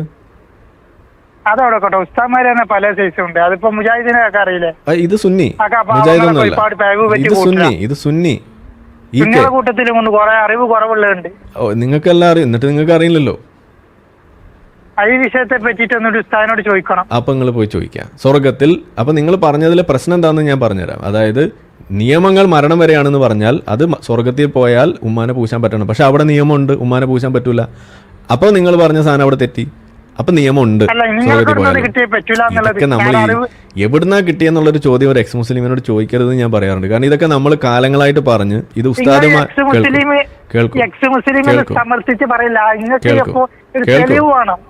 കേൾക്കൂ. ഇതൊക്കെ തെളിവ് വെച്ച് ഉസ്താദുമാർ പറയുന്ന പ്രസംഗങ്ങൾ വെച്ച് അവർ കൊടുക്കുന്ന ആ കാര്യങ്ങൾ തന്നെ ഇവിടെ വെച്ചിട്ട് നമ്മൾ എല്ലാം അവിടെ ഉണ്ട്. വർഷങ്ങളായിട്ട് നമ്മൾ ചെയ്തുകൊണ്ടിരിക്കുന്ന കാര്യമാണ്. ഇപ്പൊ വന്നിട്ട് നിങ്ങളിത് സമർത്ഥിക്കണം, ഇല്ലെങ്കിൽ തട്ടും എന്നൊക്കെ പറഞ്ഞു കഴിഞ്ഞാൽ വേണമെങ്കിൽ എനിക്കത് കാണിച്ചു തരാം. പക്ഷെ നിങ്ങൾ അങ്ങനെ ഭീഷണിയായിട്ട് വന്നു കഴിഞ്ഞാൽ നമ്മളത് തള്ളു, അത്രേ ഉള്ളൂ. അതിന്റെ കാര്യമൊന്നുമില്ല. ഇതൊക്കെ എത്ര കാലമായിട്ട് നമ്മൾ പറയണത്. ഒരു വിഷയത്തെ പറ്റിയിട്ട് അതുണ്ട് എന്ന് പറയുമ്പോ ഇതാ ഞാൻ പറഞ്ഞത്. എന്നാ ഞാനത് ഉസ്താദ് പറഞ്ഞ കേൾപ്പിച്ചുതരാം. ഉസ്താദ് പറഞ്ഞ കേൾപ്പിച്ചുതരാം. അത് പറ്റുമോ? കട്ട് ചെയ്യണം എന്തിനാ? നിങ്ങൾ കേട്ടിട്ട് പോയാൽ മതി. എന്തിനാ ഞാൻ കട്ട് ചെയ്യണം? നിങ്ങൾ ഉസ്താദ് പറയണത് നിങ്ങൾ എടുക്കൂല്ലേ? അതാണ് എനിക്ക് അറിയേണ്ടത്. നിങ്ങൾ ആ ഉസ്താദിനെ എടുക്കൂല, ഈ ഉസ്താദിനെ എടുക്കൂല എന്നൊക്കെ പറഞ്ഞാൽ നമുക്ക് പാടാണ്. അങ്ങനല്ല. ഇപ്പൊ ഞാൻ പറയാണ്, നിങ്ങൾ അങ്ങനെ പറഞ്ഞാൽ നടക്കില്ല. ഇപ്പൊ ഞാൻ പറഞ്ഞ ഈ സാധനം നിങ്ങൾ എടുക്കൂല്ലേ? ഇതാണ് നമുക്ക് അറിയേണ്ടത്. ഉസ്താദ് പറഞ്ഞ ഉപോത്ബലകം ഒന്ന് അവിടെ നിൽക്കട്ടെ. ഉസ്താദ് പറഞ്ഞ കേക്ക്. ഏതായാലും നിങ്ങൾ ഇറങ്ങിയല്ലേ. നിങ്ങൾ ഏതാ ഇതല്ലേ മദ്രസയല്ലേ പറഞ്ഞു? ഞാൻ മദ്രസ കിതാബിന്റെ പേര് പറഞ്ഞുതരാം. കേരള ഇസ്ലാം മത വിദ്യാഭ്യാസ ബോർഡ് സ്റ്റാൻഡേർഡ് 8. ഓക്കെ, അതിൻ്റെ ഷാഫി ഫിഖഹ് അതിനകത്തുള്ള വാചകങ്ങളാണ് ഇവിടെ പഠിപ്പിച്ചുകൊണ്ടിരിക്കുന്നത്. ഓക്കെ, ആ ഉസ്താദ് പ്രസംഗിക്കണമെന്ന് കേൾക്കും. ഈ നിക്കാഹ് എന്നുള്ള കാര്യം ദുനിയാവിലെ മാത്രം വിധിയല്ല, നിയമവിസ്ഥിതിയല്ല, മറിച്ച് അത് സ്ഥിരമാകും ഹത്താ ഫിൽ ജന്ന, സ്വർഗം വരെയും. എന്നൊരു സ്വർഗത്തിലും വിവാഹമുണ്ട്. സ്വർഗത്തിൽ ആദം നബി തുടങ്ങി വിവാഹം എന്നുള്ള കാര്യം. ഇനി ഓരോരുത്തരും സ്വർഗത്തിൽ പ്രവേശിക്കുമ്പോഴും അവിടെയും വിവാഹം കഴിക്കാൻ സാധ്യമാണ്. കാരണം ഫഇന്നഹു യജൂസു ലിൽ ഇൻസാനി, അപ്പോൾ തീർച്ചയായും മനുഷ്യന് അനുവദനീയമാണ് അൻ നിക്കാഹു ഫിൽ ജന്ന, സ്വർഗത്തിൽ നിക്കാഹ് കഴിക്കാം. അവന് സ്വർഗത്തിൽ വിവാഹം ആവശ്യമുണ്ട് എങ്കിൽ വിവാഹം കഴിക്കാം. വലൂലി മഹാരിമിഹി, ദുനിയാവുമായിട്ടുള്ള വിധിയിൽ എതിരുണ്ട്. ദുനിയാവിൽ നമുക്ക് പലരെയും വിവാഹം കഴിക്കുന്നതിനെ നിഷിദ്ധമാക്കിയിട്ടുണ്ട്.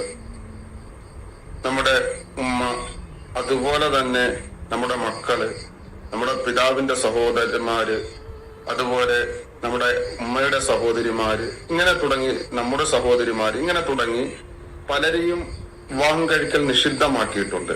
എന്നാൽ സ്വർഗത്തിലെ നിയമം മറ്റൊന്നാണ്.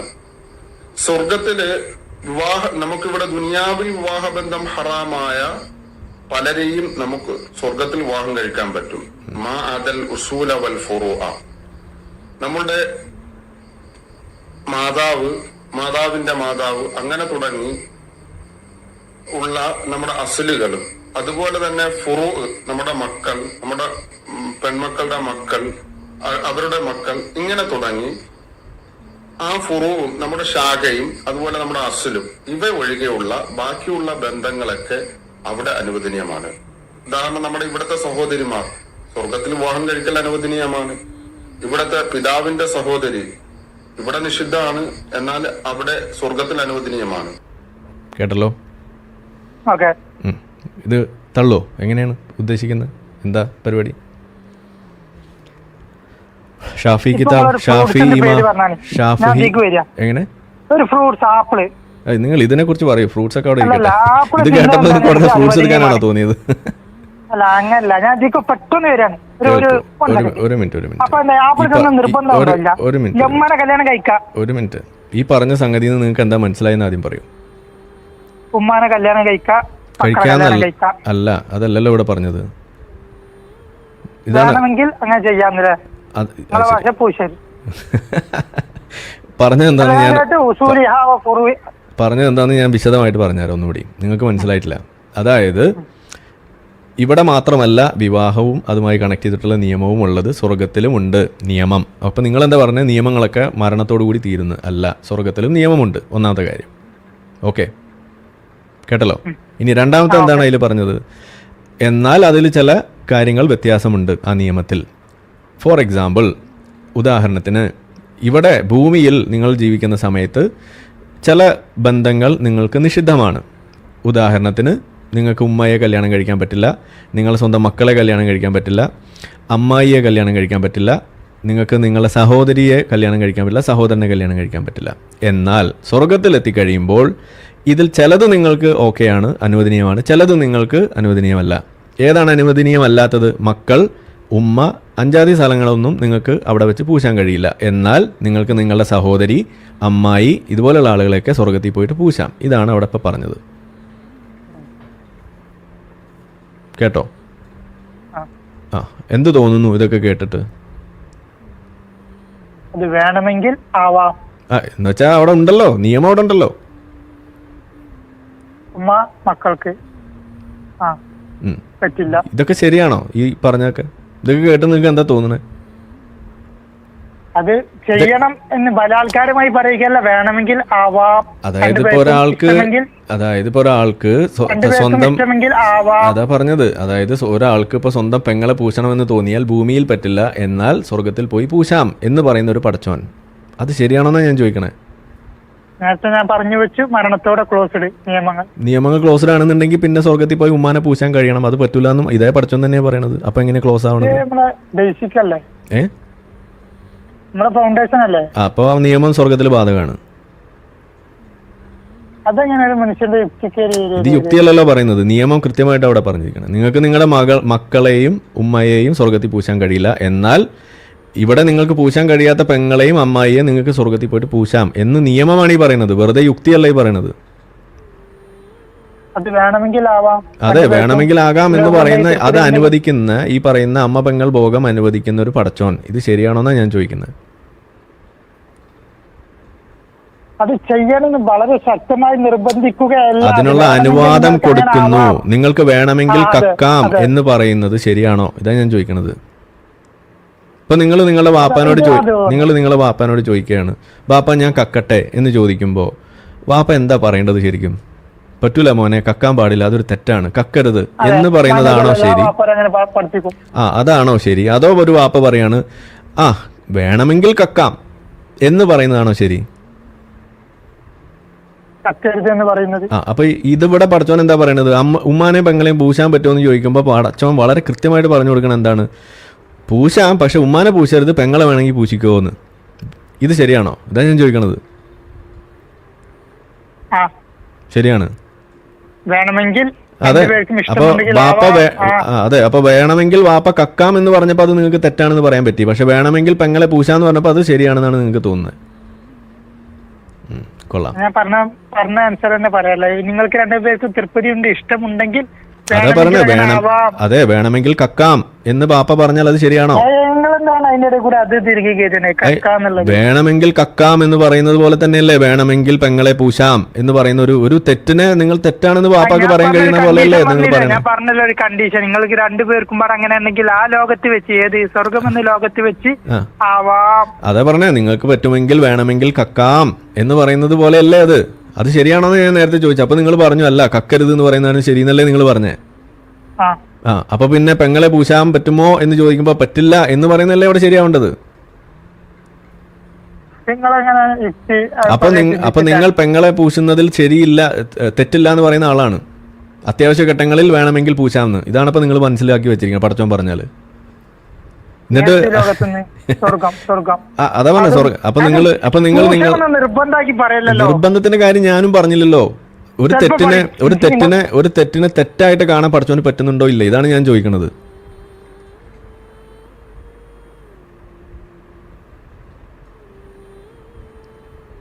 പെങ്ങളെ പൂശുന്നത് ശരിയാണോ തെറ്റാണോ പറയൂ?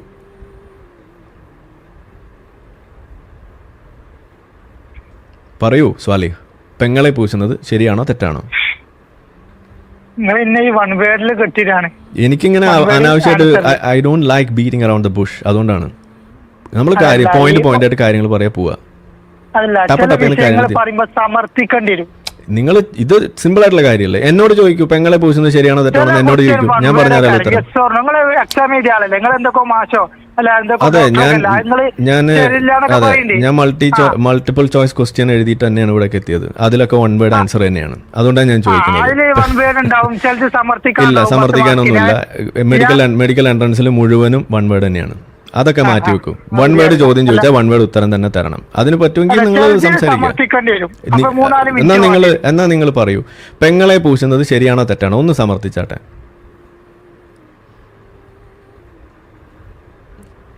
വൺ വേർഡ് വേണ്ട, നിങ്ങൾക്ക് ഇഷ്ടമുള്ള പോലെ ഒന്ന് സമർത്ഥിക്കൂ. പെങ്ങളെ പൂശുന്നത് ശരിയോ തെറ്റോ, എന്താണ് നിങ്ങളുടെ ഉത്തരം, അതൊന്ന് സമർത്ഥിക്കുക. ഒരു വിശ്വാസിയെ സംബന്ധിച്ചിടത്തോളം പെങ്ങളെ പൂശുക എന്നുള്ളത് തെറ്റാവുന്നത് ദൈവം കൽപ്പിച്ചത് കൊണ്ടാണ്, അല്ലാതെ മറിച്ചൊന്നും ഉണ്ടായത് കൊണ്ടല്ല. ഒരു വിശ്വാസം ഇല്ലാത്ത ആളെ സംബന്ധിച്ചിടത്തോളം എന്ന് പറഞ്ഞു കഴിഞ്ഞാൽ അങ്ങനെ ഞാൻ കാണുന്നില്ല.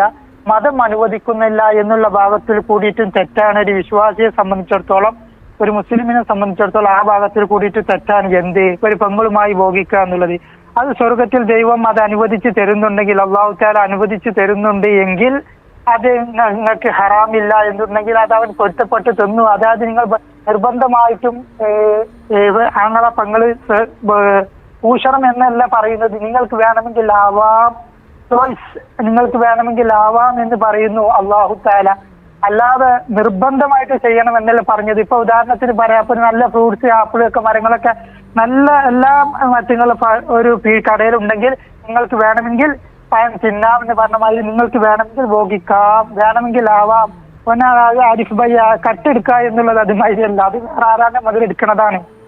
അത് നിങ്ങൾ നേരത്തെ സൂചിപ്പിച്ചതെന്ന് പറഞ്ഞതാണ്. അപ്പോ നിങ്ങൾ സ്വർഗത്തിൽ പോയാൽ നിങ്ങളെ പെങ്ങളെ പൂശാൻ തോന്നിയാൽ നിങ്ങൾ പൂശുമില്ലേ?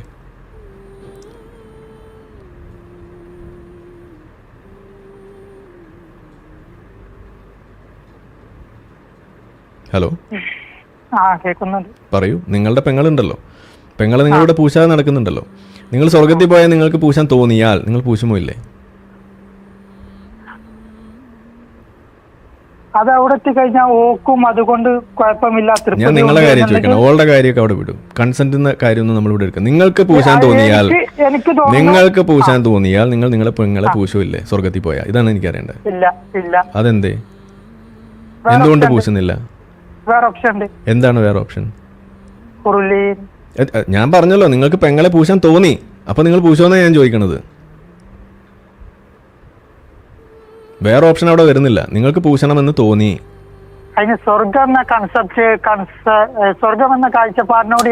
നിങ്ങൾക്ക് നിങ്ങളുടെ പെങ്ങളെ പൂശാൻ സ്വർഗത്തിൽ നിന്ന് തോന്നി. ഓക്കെ, നിങ്ങൾ പൂശുമില്ല, ഇതാണ് എനിക്ക് അറിയേണ്ടത്. വായ്, എന്താണ് നിങ്ങൾ അവിടെ തടസ്സം ആ പൂശാതിരിക്കാൻ? നിങ്ങൾക്ക് പടച്ചോൻ പൂശാന്നാണ് പറഞ്ഞു തരുന്നത്. സ്വർഗത്തിൽ പോയാൽ നിങ്ങളുടെ പെങ്ങളെ വേണമെങ്കിൽ പൂശാം എന്ന് പറഞ്ഞിട്ടുണ്ട്, നിയമമുണ്ട്. പിന്നെ എന്തുകൊണ്ട് നിങ്ങൾ എന്താണ് അതിൽ നിന്ന് തടയുക? നിങ്ങൾക്ക് പൂശാൻ തോന്നിയിട്ടും നിങ്ങൾ എന്തുകൊണ്ട് പൂശുന്നില്ല? ഇതാണ് എനിക്ക് അറിയേണ്ടത്.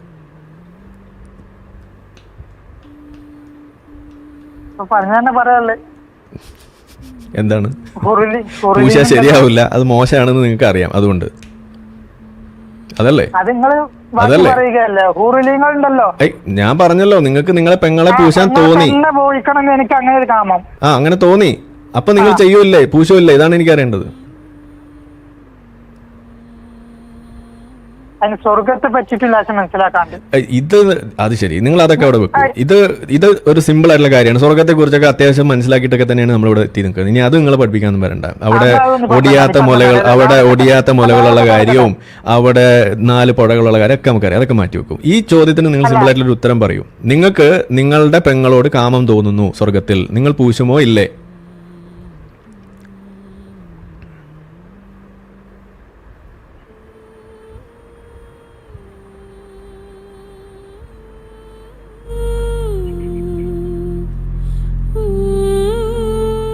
പോയോ?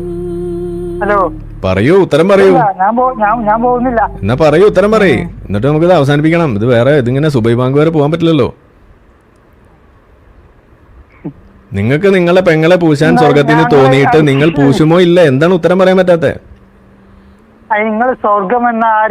സ്വർഗത്തിൽ നിങ്ങൾക്ക് പൂശാൻ തോന്നിയാൽ, പെങ്ങളെ പൂശാൻ തോന്നിയാൽ നിങ്ങൾ പൂശുമോ ഇല്ലേ? അതിന് ഉത്തരം പറയാ. ഞങ്ങൾ രണ്ടാളും കൂടെ ഇഷ്ടപ്പെട്ട പൂശും. പെങ്ങളെ പൂശും, അതല്ലേ പറഞ്ഞ്? രണ്ടാളും പാടെ തൃപ്തിപ്പെട്ടാൽ ആവാം. Yes, very good. നിങ്ങൾ കരുതുണ്ടാവും അതല്ലേ നിങ്ങൾ പറഞ്ഞേ? അല്ല, അത് കിട്ടാനാണല്ലോ നിങ്ങൾ ഈ ഇതിന്മേ നിർത്തുന്ന വൺവേർഡ്. അപ്പൊ അതല്ലേ ഉത്തരം? എനിക്ക് അവിടെ ഒരു 3 ഇഞ്ച് അവിടെ വേണം സമർത്ഥിക്കാം. അപ്പൊ നിങ്ങൾ പൂശുന്നാണോ പറഞ്ഞേ? എനിക്ക് സമർത്ഥിക്കാൻ അവസരം സമർത്ഥിക്കും. എന്തുകൊണ്ട് പൂശും? സ്വർഗത്തിലെത്തിയാൽ നിങ്ങളുടെ, ഒരു മിനിറ്റ്, ചോദ്യം ഒന്നുകൂടി ആവർത്തിക്കാം. സ്വർഗത്തിലെത്തിയാൽ നിങ്ങൾക്ക് പെങ്ങളോട് കാമം തോന്നിയാൽ നിങ്ങൾ പെങ്ങളെ പൂശും എന്ന് പറഞ്ഞു. എന്തുകൊണ്ട് പൂശും ഒന്ന് പറയൂ.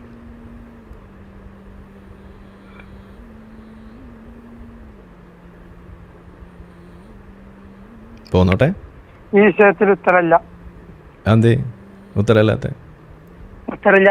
ഒന്ന് എനിക്കൊരു സ്വർഗത്തിനെ പറ്റിയിട്ടുള്ള കാഴ്ചപ്പാട് ആദ്യം എനിക്കൊന്ന് പറയണം. ഒന്ന് ലൈവ് നിങ്ങൾക്ക് സ്വർഗം നിങ്ങൾ പറഞ്ഞല്ലോ പെങ്ങളെ പൂശ. നിങ്ങൾക്ക് അറിയാലോ പെങ്ങളെ വേണമെങ്കിൽ പൂശാന്നുള്ള നിയമം നിങ്ങൾ പഠിച്ചു. അള്ളാഹു അവിടെ പല സാധനങ്ങൾ ഒരുക്കി വെച്ചിട്ടുണ്ടെന്ന് പഠിച്ചു. അവിടെ ഹൂറിലിങ്ങൾ ഉണ്ടെന്ന് പറഞ്ഞു എന്ന് വരെ നിങ്ങൾക്കറിയാം.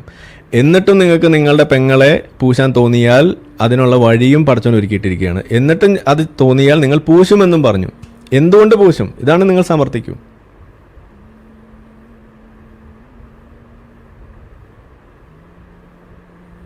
ഈ വിഷയത്തിൽ ഉത്തരമില്ല. എന്നാൽ ഉപോത്പലകമായിട്ട് ഞാനൊരു കാര്യം ചോദിക്കട്ടെ.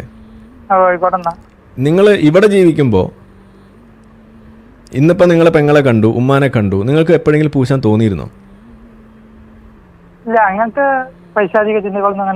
എന്തുകൊണ്ടാ വരാഞ്ഞത്? അത് മതപരമായ എന്തെങ്കിലും കാരണങ്ങൾ കൊണ്ടാണോ അതോ നിങ്ങൾക്ക് വേറെ എന്തെങ്കിലും കാരണങ്ങൾ കൊണ്ടാണോ പെങ്ങളെ കാണുമ്പോൾ പൂശാൻ തോന്നാതെ ഇരുന്നത്? അത് ആ ഭാഗത്ത് കൂടെ അങ്ങനെ ചിന്ത പോയിട്ടില്ല. എന്തുകൊണ്ട് പോയില്ല? അതാ ഞാൻ ചോദിക്കണം. വായ്, എന്തുകൊണ്ട് പോയില്ല?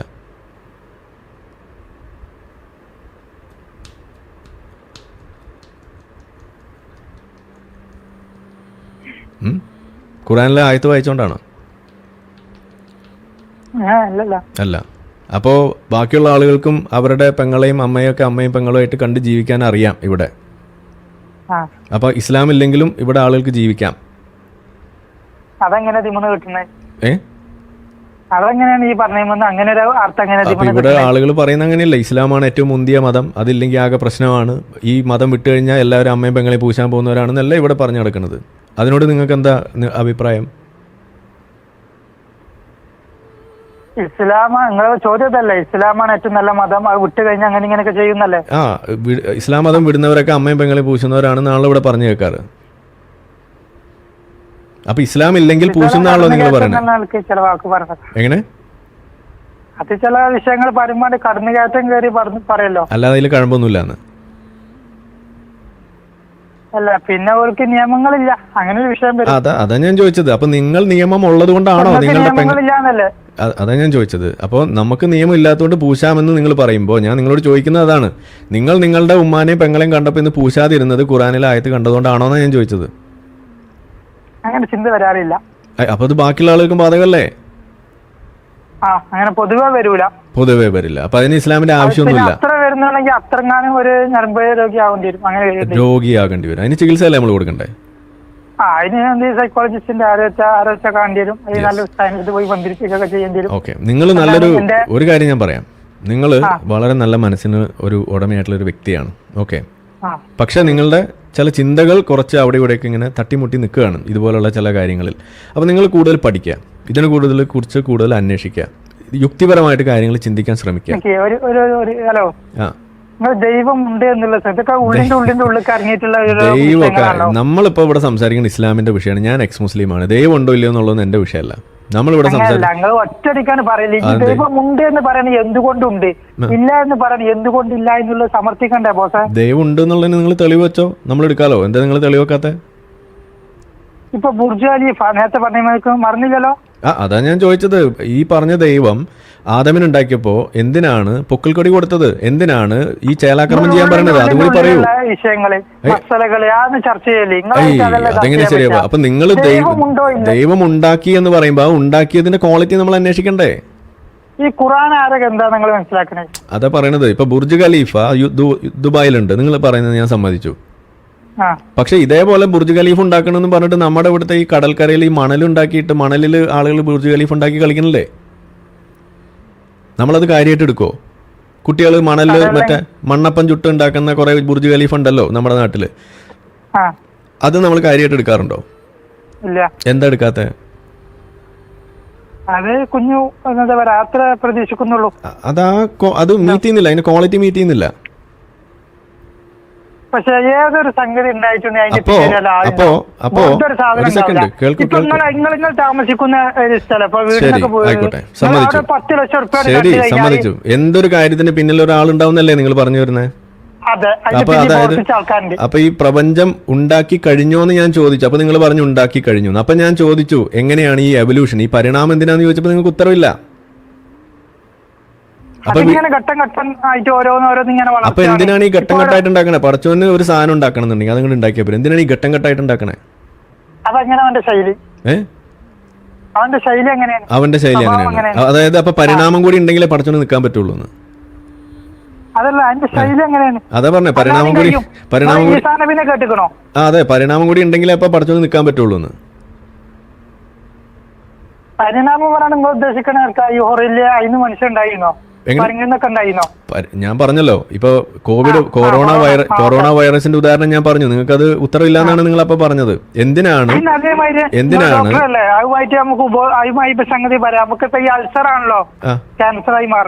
അൾസർ ക്യാൻസർ ആയിട്ട് മാറിയ? എന്താ മനസ്സിലായില്ല. ഏത് അൾസർ? എങ്ങനെ? ഞാനൊരു ഇതിൽ കേട്ടതാ, ഒരു പ്രസംഗത്തിൽ കേട്ടതാണ്. ഒരാള് ഗ്യാസ് അൾസർ ആവൂലേ? ഇല്ല, അതൊക്കെ എന്താണ് മനസ്സിലായില്ല. ഗ്യാസ് ക്രമേണ അൾസറായി മാറുമോ? പുണ്ണായിട്ട് ഇങ്ങനെ? അങ്ങനെയൊന്നുമില്ല. അതൊക്കെ ആര് പറയണം? ഇല്ല, ഇത് ഞാൻ ക്ലിയർ ആയിട്ടുള്ള ഉത്തരവാണല്ലോ പറഞ്ഞത്. ഒരു ജീവി, ഒരു കൊറോണ വൈറസ് അത് ആദ്യം ഉണ്ടാകുന്നു, പിന്നീട് അത് വേറൊരു രൂപമായിട്ട് മാറുന്നു, അത് പിന്നെ അങ്ങനെ മാറി മാറി ഒമിക്രോൺ, ആൽഫ, ബീറ്റ, അങ്ങനെ പല പേരിൽ വരുന്നു. എന്തിനാണ് അങ്ങനെ ഉണ്ടാക്കുന്നത്? ആദ്യമേ എന്താണോ മനുഷ്യനെ കൊല്ലാൻ പാകത്തിനുള്ള സാധനം ആദ്യം ഇങ്ങനെ ഉണ്ടാക്കിയ പോരെ പടച്ചോന്? സ്വഭാവം അങ്ങനെയാണ് ബോസേ. പടച്ചോന്റെ സ്വഭാവം അങ്ങനെയാണെന്ന്. പടച്ചോന്റെ സ്വഭാവത്തെ കുറിച്ച് ഖുർആനിൽ വേറെയും പറയുന്നുണ്ട്, അത് പറയട്ടെ. പറഞ്ഞോളൂ. അതായത് അള്ളാഹു അഹ്സനുൽ ഖാലിഖീൻ ആണെന്നല്ലേ പറയുന്നത്? അഹ്സനുൽ ഖാലിഖീൻ. അപ്പോ സൃഷ്ടികർത്താക്കളിൽ വെച്ച് മിടുക്കൻ, ഏറ്റവും സുന്ദരമായി ഉണ്ടാക്കുന്ന ആള്. അപ്പൊ എത്ര സൃഷ്ടികർത്താക്കളുണ്ട്? ചില സമയത്ത് നിങ്ങൾ നമ്മളെ എന്ന് ഖുർആനിൽ പറഞ്ഞ കണ്ടോ? ഒരു മിനിറ്റ്, ഈ എത്ര സൃഷ്ടികർത്താക്കളുണ്ട് അപ്പോ? ഒറ്റൊന്ന്. അപ്പൊ പിന്നെ അങ്ങനെ പറയേണ്ട കാര്യമുണ്ടോ? അള്ളാഹിനെ ബഹുമാനിക്കലുണ്ട്. അതാ പറയണത്, സൃഷ്ടികർത്താക്കളിൽ വെച്ച് ഏറ്റവും ഉത്തമൻ അഹ്സനുൽ ഖാലിഖീൻ എന്ന് പറയുമ്പോ വേറെയും സൃഷ്ടികർത്താക്കൾ ഉണ്ടെന്നല്ല അതിന്റെ അർത്ഥം. മനുഷ്യന്മാരെ സൃഷ്ടിക്കലുണ്ടല്ലോ. അതെങ്ങനെ മനുഷ്യനെ സൃഷ്ടിക്കണത്? മനുഷ്യൻ എന്താ സൃഷ്ടിക്കുന്നത്? മനുഷ്യന്മാരെ രൂപങ്ങൾ ഉണ്ടാക്കലില്ലേ? എന്താ ഉണ്ടാക്കണേ? ഓരോരുത്തരോരോന്നും ഉണ്ടാക്കലില്ലേ? നല്ല വാഹനം അല്ലൊക്കെ. അത് ശരി. അപ്പോ അതൊക്കെ സൃഷ്ടിയാണെന്നാണോ പറഞ്ഞു വരുന്നത്? അത് മനുഷ്യന്റെ സൃഷ്ടി, മനുഷ്യരുണ്ടാക്കിയ സൃഷ്ടി. അതല്ലല്ലോ അവിടെ വെച്ചിരിക്കുന്നത്. അതായത് ഈ പറയുന്ന സൃഷ്ടികൾ ഉണ്ടാക്കുന്ന സൃഷ്ടികർത്താക്കൾ എന്ന് പറയുന്നത് അള്ളാഹുവിനെ കമ്പയർ ചെയ്യുമ്പോൾ, ഇപ്പൊ മുഖ്യമന്ത്രിമാരിൽ വെച്ച് ഏറ്റവും നല്ല മുഖ്യമന്ത്രി പിണറായി വിജയനാണെന്ന് പറയുമ്പോൾ ആ മുഖ്യമന്ത്രിമാർ എന്ന് പറയുന്നത് മുഖ്യമന്ത്രിമാരല്ലേ, അല്ലാതെ ഇപ്പുറത്ത് നമ്മളുടെ പഞ്ചായത്ത് പ്രസിഡന്റിനെ അതിൽ കൂട്ടോ? ഇല്ലല്ലോ. ഇല്ല. അപ്പൊ മുഖ്യമന്ത്രിമാരിൽ വെച്ച് ഏറ്റവും നല്ല മുഖ്യമന്ത്രി അള്ളാഹു ആണെന്ന് പറയുമ്പോൾ ബാക്കിയുള്ളത് മുഖ്യമന്ത്രിമാർ തന്നെയാണ്. അപ്പൊ സൃഷ്ടികർത്താക്കളിൽ വെച്ച് സൃഷ്ടികർത്താക്കൾ എന്ന് പറയുമ്പോൾ ബാക്കിയുള്ള അത് നോക്കിയിട്ട് പറയും. അവിടെ ഉദ്ദേശിക്കുന്ന സൃഷ്ടികളെയാണ്. സൃഷ്ടികൾ ഓരോന്ന് നിർമ്മിക്കുമല്ലോ, ഓരോരോ സാധനങ്ങൾ. ഇപ്പൊ കാറ്, വണ്ടി, ഇപ്പത്തെ കാലത്ത്. എന്നാ ഇനി വേറൊരു കാര്യം പറഞ്ഞുതരാം. ഈ ഒരു വാചകം, ഈ അഹ്സനുൽ ഖാലിഖീൻ എന്ന് പറയുന്ന വാചകം, ഇത് ആരാണ് ഖുർആനിൽ എഴുതി ചേർത്തതെന്ന് അറിയോ? മുഹമ്മദ് നബിക്ക് അല്ല. അബ്ദുള്ള ഇബ്നു അബീ സർഹ് എന്ന് പറയുന്ന ആളെ കുറിച്ച് കേട്ടിട്ടുണ്ടോ?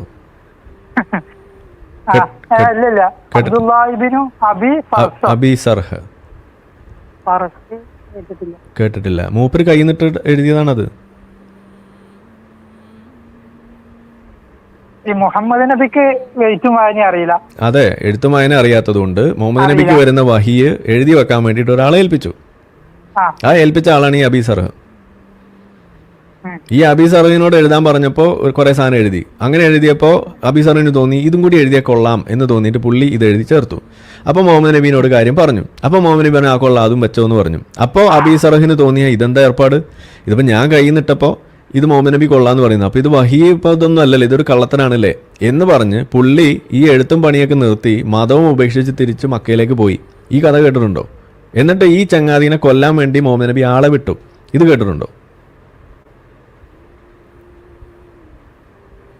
ശരിക്കും ദൈവത്തിന്റെ ഭൂമിയിൽ ദൈവത്തിന്റെ ശരി. ഈ കഥ നിങ്ങൾ ഈ ചരിത്രം ജീവിക്കാൻ അവകാശമുള്ളൂ. ഈ ചരിത്രം ഇസ്ലാമിലുള്ള ചരിത്രമാണ്. ഈ ചരിത്രം നിങ്ങൾ കേട്ടിട്ടുണ്ടോന്ന് ഞാൻ ചോദിക്കണേ.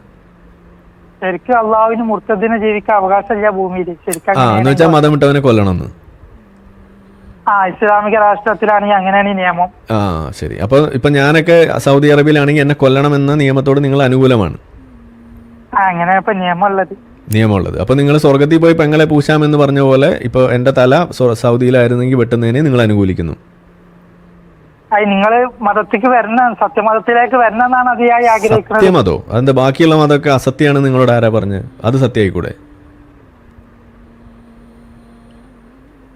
നിങ്ങൾ എങ്ങനെയാ തെളിയിച്ചത് ബാക്കി മതമൊക്കെ അസത്യമാണെന്ന്? നിങ്ങളൊരു സത്യമതത്തെ പറഞ്ഞാൽ ഒരു എല്ലാ മതവും പൊട്ട തെറ്റാണ് മണ്ടത്തരാണെന്നല്ലേ നമ്മൾ പറയണത്. ഇസ്ലാമും മണ്ടത്തരാണ്. നിങ്ങളല്ലേ പറഞ്ഞത് നിങ്ങളുടെ സത്യം ബാക്കിയുള്ളതൊക്കെ അസത്യം. അപ്പൊ നിങ്ങൾ എന്ത് മാനദണ്ഡം വെച്ചിട്ടാണ് ബാക്കിയുള്ളതൊക്കെ അസത്യമാണെന്ന് പറഞ്ഞത്?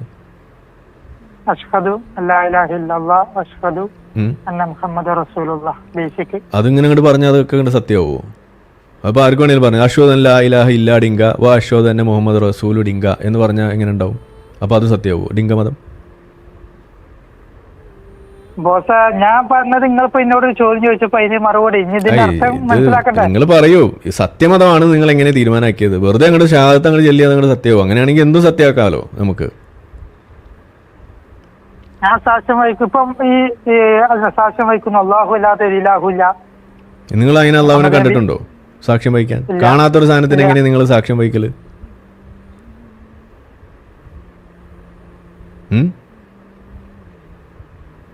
കാണാത്തതിന് എങ്ങനെ നിങ്ങൾ സാക്ഷ്യം പറയാ? സാക്ഷ്യം എന്ന് പറഞ്ഞാൽ എന്താ?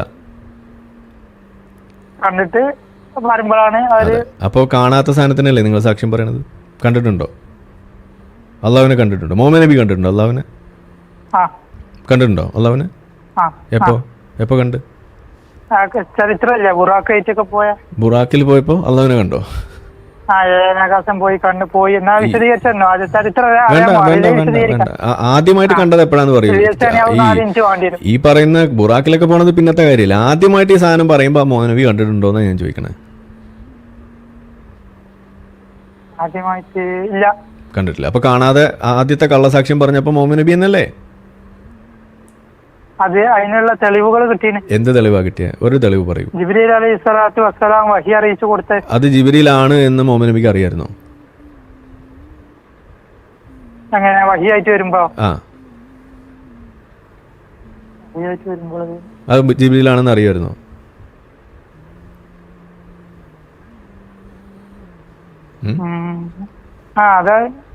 അറിയുമായിരുന്നോ? ഇല്ലോ? മനസ്സിലാക്കിയ പോരെ. ആരോടാ ചോദിച്ചേ? ജിബ്രീൽ അലൈഹി സ്വലാമിനോട് ചോദിച്ചില്ലല്ലോ. എങ്ങനെയാ ചോദിച്ചത്? ഇസ്ലാമിലെ ചരിത്രം പറയുന്നുണ്ടല്ലോ. എങ്ങനെയാണ് അത് ജിബ്രീലാണെന്ന് മനസ്സിലാക്കിയത്? എന്തിന്റെ അടിസ്ഥാനത്തിൽ അത് മനസ്സിലാക്കിയത്? ആദ്യത്തെ വഹി വന്ന രംഗം പറഞ്ഞാല് ഇക്റായി പറഞ്ഞു. എന്നിട്ട് അങ്ങനെ കുടിച്ചിറക്കി. അങ്ങനെ മുഹമ്മദ് നബി ഇറങ്ങി ഓടി. എന്താന്ന് മനസ്സിലാവാതെ. അല്ല, അപ്പൊ അങ്ങനെ ഞാൻ ഊത്തുകാരനല്ലായിരുന്നു. അതൊക്കെ പറഞ്ഞു. അതൊക്കെ കഴിഞ്ഞത് ആരെന്ന് മനസ്സിലാവുന്നില്ല. അറിയില്ല. ശരി, എന്നിട്ട് വീട്ടിലേക്ക് ഓടി വന്നു. എന്നിട്ട് എന്താ ചെയ്തത്? അമ്മി ഇങ്ങനെ പുറത്തിട്ട് മൂടു. അതൊക്കെ കഴിഞ്ഞു. എന്നിട്ട് എന്തുണ്ടായി? അങ്ങനെ സംഭവിച്ചു. പിന്നെ വഹി വരാതായി. പിന്നെ നിക്ക് ഇത് പുതപ്പിട്ട് മൂടിച്ചിട്ട് പിന്നെന്താണ്ടായെന്ന് പറയൂ. ബാക്കി പറയൂ. അതിന്റെ ഇടയ്ക്ക് കുറച്ച് സാധനങ്ങൾ വിഴുങ്ങി. അപ്പൊ എന്താ സംഭവിച്ചെന്ന് ഖദീജ ചോദിക്കുകയാണ്. അതന്നെ പറയണത്. എന്താണ് സംഭവിച്ചെന്ന് ഖദീജ ചോദിക്കുമ്പോ മുഹമ്മദ് കഥ പറഞ്ഞു. ഇങ്ങനെ ഞാൻ ഗുഹയെ പോയി, ഇങ്ങനെ ഒരാൾ വന്നു, പിടിച്ചു, ഇറുക്കി എന്നൊക്കെ പറഞ്ഞു. അപ്പൊ ആരാണ് വന്നതെന്ന് അറിയില്ല. Not the point. അത് ജിബ്രീലാണെന്ന് മുഹമ്മദിന് അറിയില്ലായിരുന്നു. അപ്പോൾ അവിടെ ഒരു പരീക്ഷണം നടക്കുകയാണ്. അത് മലക്കാണോ അതോ പിശാചാണോ എന്നറിയാൻ വേണ്ടിയിട്ടുള്ള ഒരു പരീക്ഷണം, ഒരു ലിറ്റ്മസ് ടെസ്റ്റ്. ഓക്കെ, അതെന്താണ് ആ പരീക്ഷണം? അത് ഇസ്ലാമിലുള്ള പരീക്ഷണമാണോ? അല്ല, അത് ഖദീജ ഫോളോ ചെയ്തിരുന്ന, വറക്ക എന്ന് പറയുന്ന അമ്മാവനൊക്കെ ഫോളോ ചെയ്തിരുന്ന ആ ഒരു പാഗൻ വിശ്വാസത്തിലുള്ള ഒരു പരീക്ഷണമാണ് അവിടെ നടത്തുന്നത്. ക്രിസ്ത്യാനികളെ പാഗൻ. അതെന്താണ് ആ പാഗൻ പരീക്ഷണം? പാഗൻ പരീക്ഷണം എന്ന് പറഞ്ഞു കഴിഞ്ഞാൽ ഈ ഖദീജയുടെ തൊടയിൽ മുഹമ്മദ് നബീനെ ഇരുത്തുന്നു. എന്നിട്ട് തുണി മാറ്റുന്നു. അപ്പൊ നഗ്നമായ തൊട കാണുമ്പോൾ അവിടെ ആ പറഞ്ഞ ജന്തു അവിടെ നിൽക്കണ്ടോ എന്ന് ചോദിക്കുന്നു മുഹമ്മദിന്റെ അടുത്ത്. അപ്പൊ അവിടെ മുഹമ്മദ് നബി പറയുന്നു ഇല്ല. എന്നിട്ട് മൂടിയിട്ടിട്ട് കാണിക്കുന്നു. അപ്പൊ അവിടെ ഉണ്ടെന്ന് പറയുന്നു. അപ്പൊ അവർ തീരുമാനിക്കുകയാണ്, ഓക്കെ, ദെയർഫോർ അത് പിശാചല്ല, അത് മലക്കാണ്. അങ്ങനെയാണ് ഖദീജയാണ് അത് പറഞ്ഞു കൊടുക്കുന്നത്. ഖദീജ പറഞ്ഞു കൊടുക്കുന്നത് ഈ പാഗൻ പരീക്ഷണം വെച്ചിട്ടാണ്. അപ്പൊ ഞാൻ ചോദിക്കുന്നത്, ഇസ്ലാമിലെ ഒരു ദൈവത്തിന്റെ ഒരു ദൂതനെ തെരഞ്ഞെടുത്തിട്ട് അത് തൻ്റെ ഒരു സംഭവമാണെന്ന് തെളിയിക്കാൻ വേണ്ടിയിട്ട് ഇസ്ലാമിനകത്തു നിന്നും ഒരു പരീക്ഷണം ഇല്ലാതെ മറ്റൊരു ബഹുദൈവ ആരാധകരായിട്ടുള്ള ആളുകളുടെ പരീക്ഷണം ഉപയോഗിച്ചിട്ട് വേണോ അള്ളാഹുവിനെ സ്ഥാപിക്കാൻ? ഇത്രയ്ക്ക് ദുരന്തമാണോ അള്ളാഹു? മറ്റു ബഹുദൈവ ആരാധകരുടെ നിങ്ങൾ പറഞ്ഞില്ലേ, ആയിഷയുടെ ഖദീജയുടെ വിശ്വാസം എന്തായിരുന്നു? ഇസ്ലാമായിരുന്നോ? നിങ്ങൾ വർക്ക എന്ന് പറഞ്ഞില്ലേ? വർക്ക ആരായിരുന്നു? ഈ വർക്ക ഏത് മതക്കാരനാണോ? പറയൂ, ഏതാണ്? ക്രിസ്ത്യാനിയല്ലേ? അപ്പൊ ക്രിസ്ത്യാനിറ്റി ശരിയാണോ? മുസ്ലിം അല്ല. അതെ, അപ്പൊ ക്രിസ്ത്യാനിറ്റി ശരിയാണോ? അല്ല, ഓല കിതാബ് ഏതാ? അതാ പറഞ്ഞ, അത് ശരിയാണോ? അപ്പൊ 100%. ഞാൻ പറഞ്ഞു വന്നോട്ടെ, ഞാനല്ലേ പറയുന്നു. അതെ, ശരിയാണോ ചോദിക്കണേ? അതാ ഞാൻ ചോദിക്കണം, അത് 100% ശരിയാണോ? ഞാൻ പറയട്ടെ ഏതാന്നൊക്കെ വന്നു. സാറല്ല, ഞാൻ ക്ഷമിച്ചു. പറയൂ. ഞാൻ സൗറാത്തിലുണ്ട് ഇങ്ങനെ ഒരാൾ വരും, ഇങ്ങനെ ഒരാൾ വരും. അതൊന്നല്ലല്ലോ ഇവിടുത്തെ. അങ്ങനെയാണെങ്കിൽ പിന്നെ അത് അങ്ങനെ അങ്ങോട്ട് പറയുമ്പോ അതങ്ങ് എടുത്താൽ പോരെ. അതല്ലല്ലോ. എന്തിനാ പരീക്ഷണം നടത്തിയത്? എന്തിനാണ് പാഗൻ പരീക്ഷണത്തിന് വേണ്ടി? സൗറാത്തിൽ അടിമുടി വ്യത്യാസമില്ലാതെ. അപ്പൊ വറക്ക എന്ന് പറയുന്ന ആൾ അഗ്രേസനായ പണ്ഡിതനാണ് സൗറാത്തിൽ. ആ വറക്ക എന്നവരുടെ അടുത്തേക്ക് പോയപ്പോ തന്നെ അയാൾക്ക് മനസ്സിലായി, ഇത് നമ്മൾ കരുതുന്ന ആളല്ല, ഇത് രഹസ്യ സൂക്ഷിപ്പുകാരനാണ്. ആ ബുഹാരിയിലുണ്ട് ഹദീസൊക്കെ, ഇത് രഹസ്യ സൂക്ഷിപ്പുകാരനായ ഒരാളാണ്. ഇത് ഇദ്ദേഹത്തിലേക്കാണ്. ഈ പരീക്ഷണം നടത്തേണ്ട ഗതികേട് എന്തായിരുന്നു എന്ന് ഞാൻ ചോദിക്കണേ. ബാക്കിയൊക്കെ കഥയൊക്കെ നമുക്കും അറിയാം. അതല്ലല്ലോ ഇവിടുത്തെ ചോദ്യം. നിങ്ങൾ ഈ പറയുന്ന സാധനമൊക്കെ ഇവിടെ ഉണ്ടെന്നുണ്ടെങ്കിൽ ഈ പരീക്ഷണത്തിന് ആവശ്യം എന്തായിരുന്നു? ആ അത് ഉറപ്പിച്ചാണെന്ന് വെച്ചെടുത്താ പോരെ. അത് ശരി. അപ്പൊ ഉറപ്പിക്കാൻ പാഗൻ പരീക്ഷണം വേണമായിരുന്നു. ആ ഇന്നിപ്പോ മതത്തിന്റെ ഓരോരോ ഇത് വന്നിട്ടില്ലല്ലോ. അപ്പൊ നിങ്ങൾ അപ്പിക്കുപ്പായെന്ന് പറയലില്ലേ ഹിജാബിനെ പറ്റിയാണ്ട്? ആദ്യം ഇത്, എന്നിട്ട് നമുക്ക് അപ്പിക്കുപ്പായത്തിലേക്ക് പോയി. എനിക്ക് ഉറക്കം വരുന്നുണ്ട്. അല്ല അതല്ല, ഇതാദ്യം തീരുമാനിക്കൂ, എന്നിട്ട് അടുത്തത്. അപ്പൊ നിങ്ങൾ സമ്മതിക്കുകയാണ് ഇസ്ലാമിനെ സ്ഥാപിക്കാൻ ഇസ്ലാമിന് പുറത്തുള്ള മതത്തിന്റെ പരീക്ഷണം ആവശ്യമാണ്.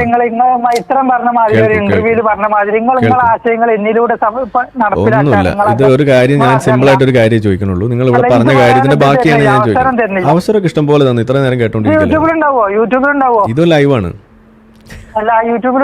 ലൈവാണെന്ന് തീർച്ചയായിട്ടും ഇതെന്തായാലും ഇടൂല്ലേ. അപ്പൊ ഞാൻ ചോദിക്കണത് ഇത്രേ ഉള്ളൂ. ഇസ്ലാമിനെ സ്ഥാപിക്കാൻ ഇസ്ലാമിന് വെളിയിലുള്ള ഒരു പാഗൻ വിശ്വാസം, അതിന്റെ അടിസ്ഥാനത്തിലുള്ള ഒരു പരീക്ഷണം വേണ്ടി വന്നു. ഇതാണ് അപ്പൊ നിങ്ങൾ സമ്മതിക്കുന്നത്? അത്രയ്ക്ക് ദുരന്തമാണ് അള്ളാഹു. സ്വന്തം മതത്തിൽ നിന്ന് ഒരു പരീക്ഷണം ഇറക്കാനില്ലായിരുന്നു. ഞാൻ നിങ്ങളോട് ഒരു കാര്യം ചോദിക്കുകയാണ്. അതായത് ഇപ്പൊ ഞാൻ നിങ്ങളുടെ അടുത്തേക്ക് ഒരു ദൂതനെ കേൾക്കൂ ഞാൻ നിങ്ങളുടെ അടുത്തേക്ക് ഒരു ദൂതനെ വിടുകയാണ്. ഓക്കെ, അത് ഞാൻ തന്നെയാണ് വിട്ടത് എന്ന് എനിക്ക് അറിയിക്കാൻ എന്തെല്ലാം വഴികളുണ്ട്? എന്തെല്ലാം വഴികളുണ്ട്?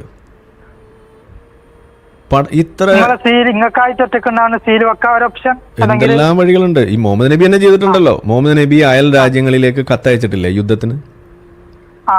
അപ്പൊ മുഹമ്മദ് നബി എങ്ങനെയാണ് കത്തയച്ചത്? ദൂത് അയച്ചത് എങ്ങനെയാണ്? അപ്പൊ ഏറ്റവും മിനിമം അള്ളാഹുവിന് അതെങ്കിലും ചെയ്തുകൂടെ? ഇതുപോലെ വേറൊരു മതത്തിലെ ഒരു വിശ്വാസം, അതാ പറയണത്. അതിനു വേണ്ടിയിട്ട് വേറൊരു മതത്തിലെ ഈ ഒരു അന്ധവിശ്വാസത്തെ കൂട്ടുപിടിക്കേണ്ടി വന്നു എന്നല്ലേ ഇവിടെ പറഞ്ഞു വെക്കുന്നത്. ഇത്രയ്ക്ക് ദുരന്തമാണോ അള്ളാഹു? ഇതാണ് ഞാൻ ചോദിക്കുന്നത്. ഈ ആവനാഴിയിൽ ഇത്തരത്തിലുള്ള മണ്ടത്തരങ്ങൾ അള്ളാഹുവിന്റെ ഇതിൽ ഉള്ളത് ഇത്ര മാത്രം സാധനങ്ങളാണെന്നാണ് ഞാൻ ചോദിക്കുന്നത്.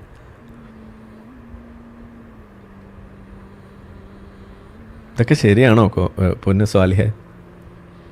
എന്റെ ഉപോത്ഘടകോയ പറയൂ. ഏതായാലും നിങ്ങൾ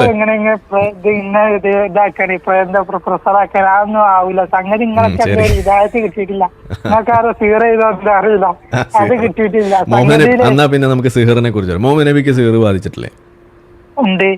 അപ്പോ ഒരു ദൈവദൂതന് ബാധിക്കേണ്ട സാധനമാണ് ഈ പറയുന്നത്. എന്നിട്ട് ഈ ദൈവദൂതന് സിഹർ ബാധിച്ചപ്പോൾ ആയത്ത് അത് ഇപ്പോഴും ഇല്ലേ ഖുറാനിൽ? അത് നിങ്ങൾ ഓതാറില്ലേ? അതെ, അപ്പൊ അതിപ്പോഴും ഓതാറില്ലേ? അതാ പറയുന്നത്. അപ്പൊ അതിനകത്ത് പറയുന്നത് എന്താണ്?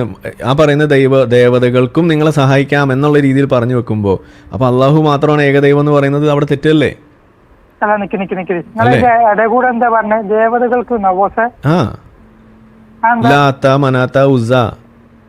അതെങ്ങനെ അങ്ങനെ ഒരു അർത്ഥത്തിൽ നിന്ന് എങ്ങനെ കിട്ടുന്നത്? അത് ഈ പറയുന്ന ഖുറാനി പറയുന്നല്ലേ? നിങ്ങൾക്ക് ഈ ആയത്തിന്റെ അർത്ഥം അറിയോ? നിങ്ങളൊന്ന് ഓതിയിട്ടൊന്ന് അർത്ഥം പറഞ്ഞു ഒന്ന് കേക്കട്ടെ. തങ്ങൾ പറയുക, ഔദ് ഞാൻ കാവലിനെ തേടുന്നു ഫലക്കിനെ, സുബീനെ സൃഷ്ടിച്ച റബ്ബിനോട്. അതല്ല ഞാൻ പറഞ്ഞത്, ഇത് സേറ്റനിക് വേഴ്സസിനെ കുറിച്ചാണ് ഞാൻ പറയുന്നത്. മൊത്തത്തിലൊന്ന് പറയാ. സേറ്റനിക് വേഴ്സസ്, അതായത് സിഹർ ബാധിച്ച സമയത്ത് വന്നിട്ടുള്ള ആ ആയത്തുകൾ. ഫലക്കുന്നാസും അല്ല, വേറെ തന്നെ ഉണ്ടല്ലോ. ലാത്ത മനാത്ത ഉസ്സ, അതിനെ കുറിച്ച് പറയുന്ന ആയത്ത്. അത് കേട്ടിട്ടില്ല.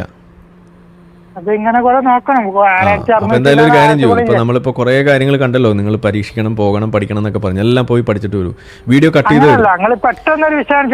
വീഡിയോ അത് സ്വാഭാവികമാണ്. ഞാൻ അതുകൊണ്ട് ഒന്നും ഞാൻ പറഞ്ഞില്ലല്ലോ, സമ്മതിക്കുന്നു. പക്ഷെ നമുക്ക് ഇത് ഒന്ന് അവസാനിപ്പിക്കണം. അപ്പൊ നിങ്ങൾ വീഡിയോ കട്ട് ചെയ്തിടുമ്പോൾ വിശദമായിട്ടിരുന്ന് കണ്ടിട്ട് ഇതിനകത്ത് പറഞ്ഞ് നിങ്ങൾ പഠിക്കണം എന്ന് പറഞ്ഞ കാര്യങ്ങൾ പോയി പഠിക്കുക. എന്നിട്ട് നമുക്ക് വീണ്ടും പിന്നീട് ഒരിക്കൽ നമുക്ക് സംസാരിക്കാം. ഓക്കെ.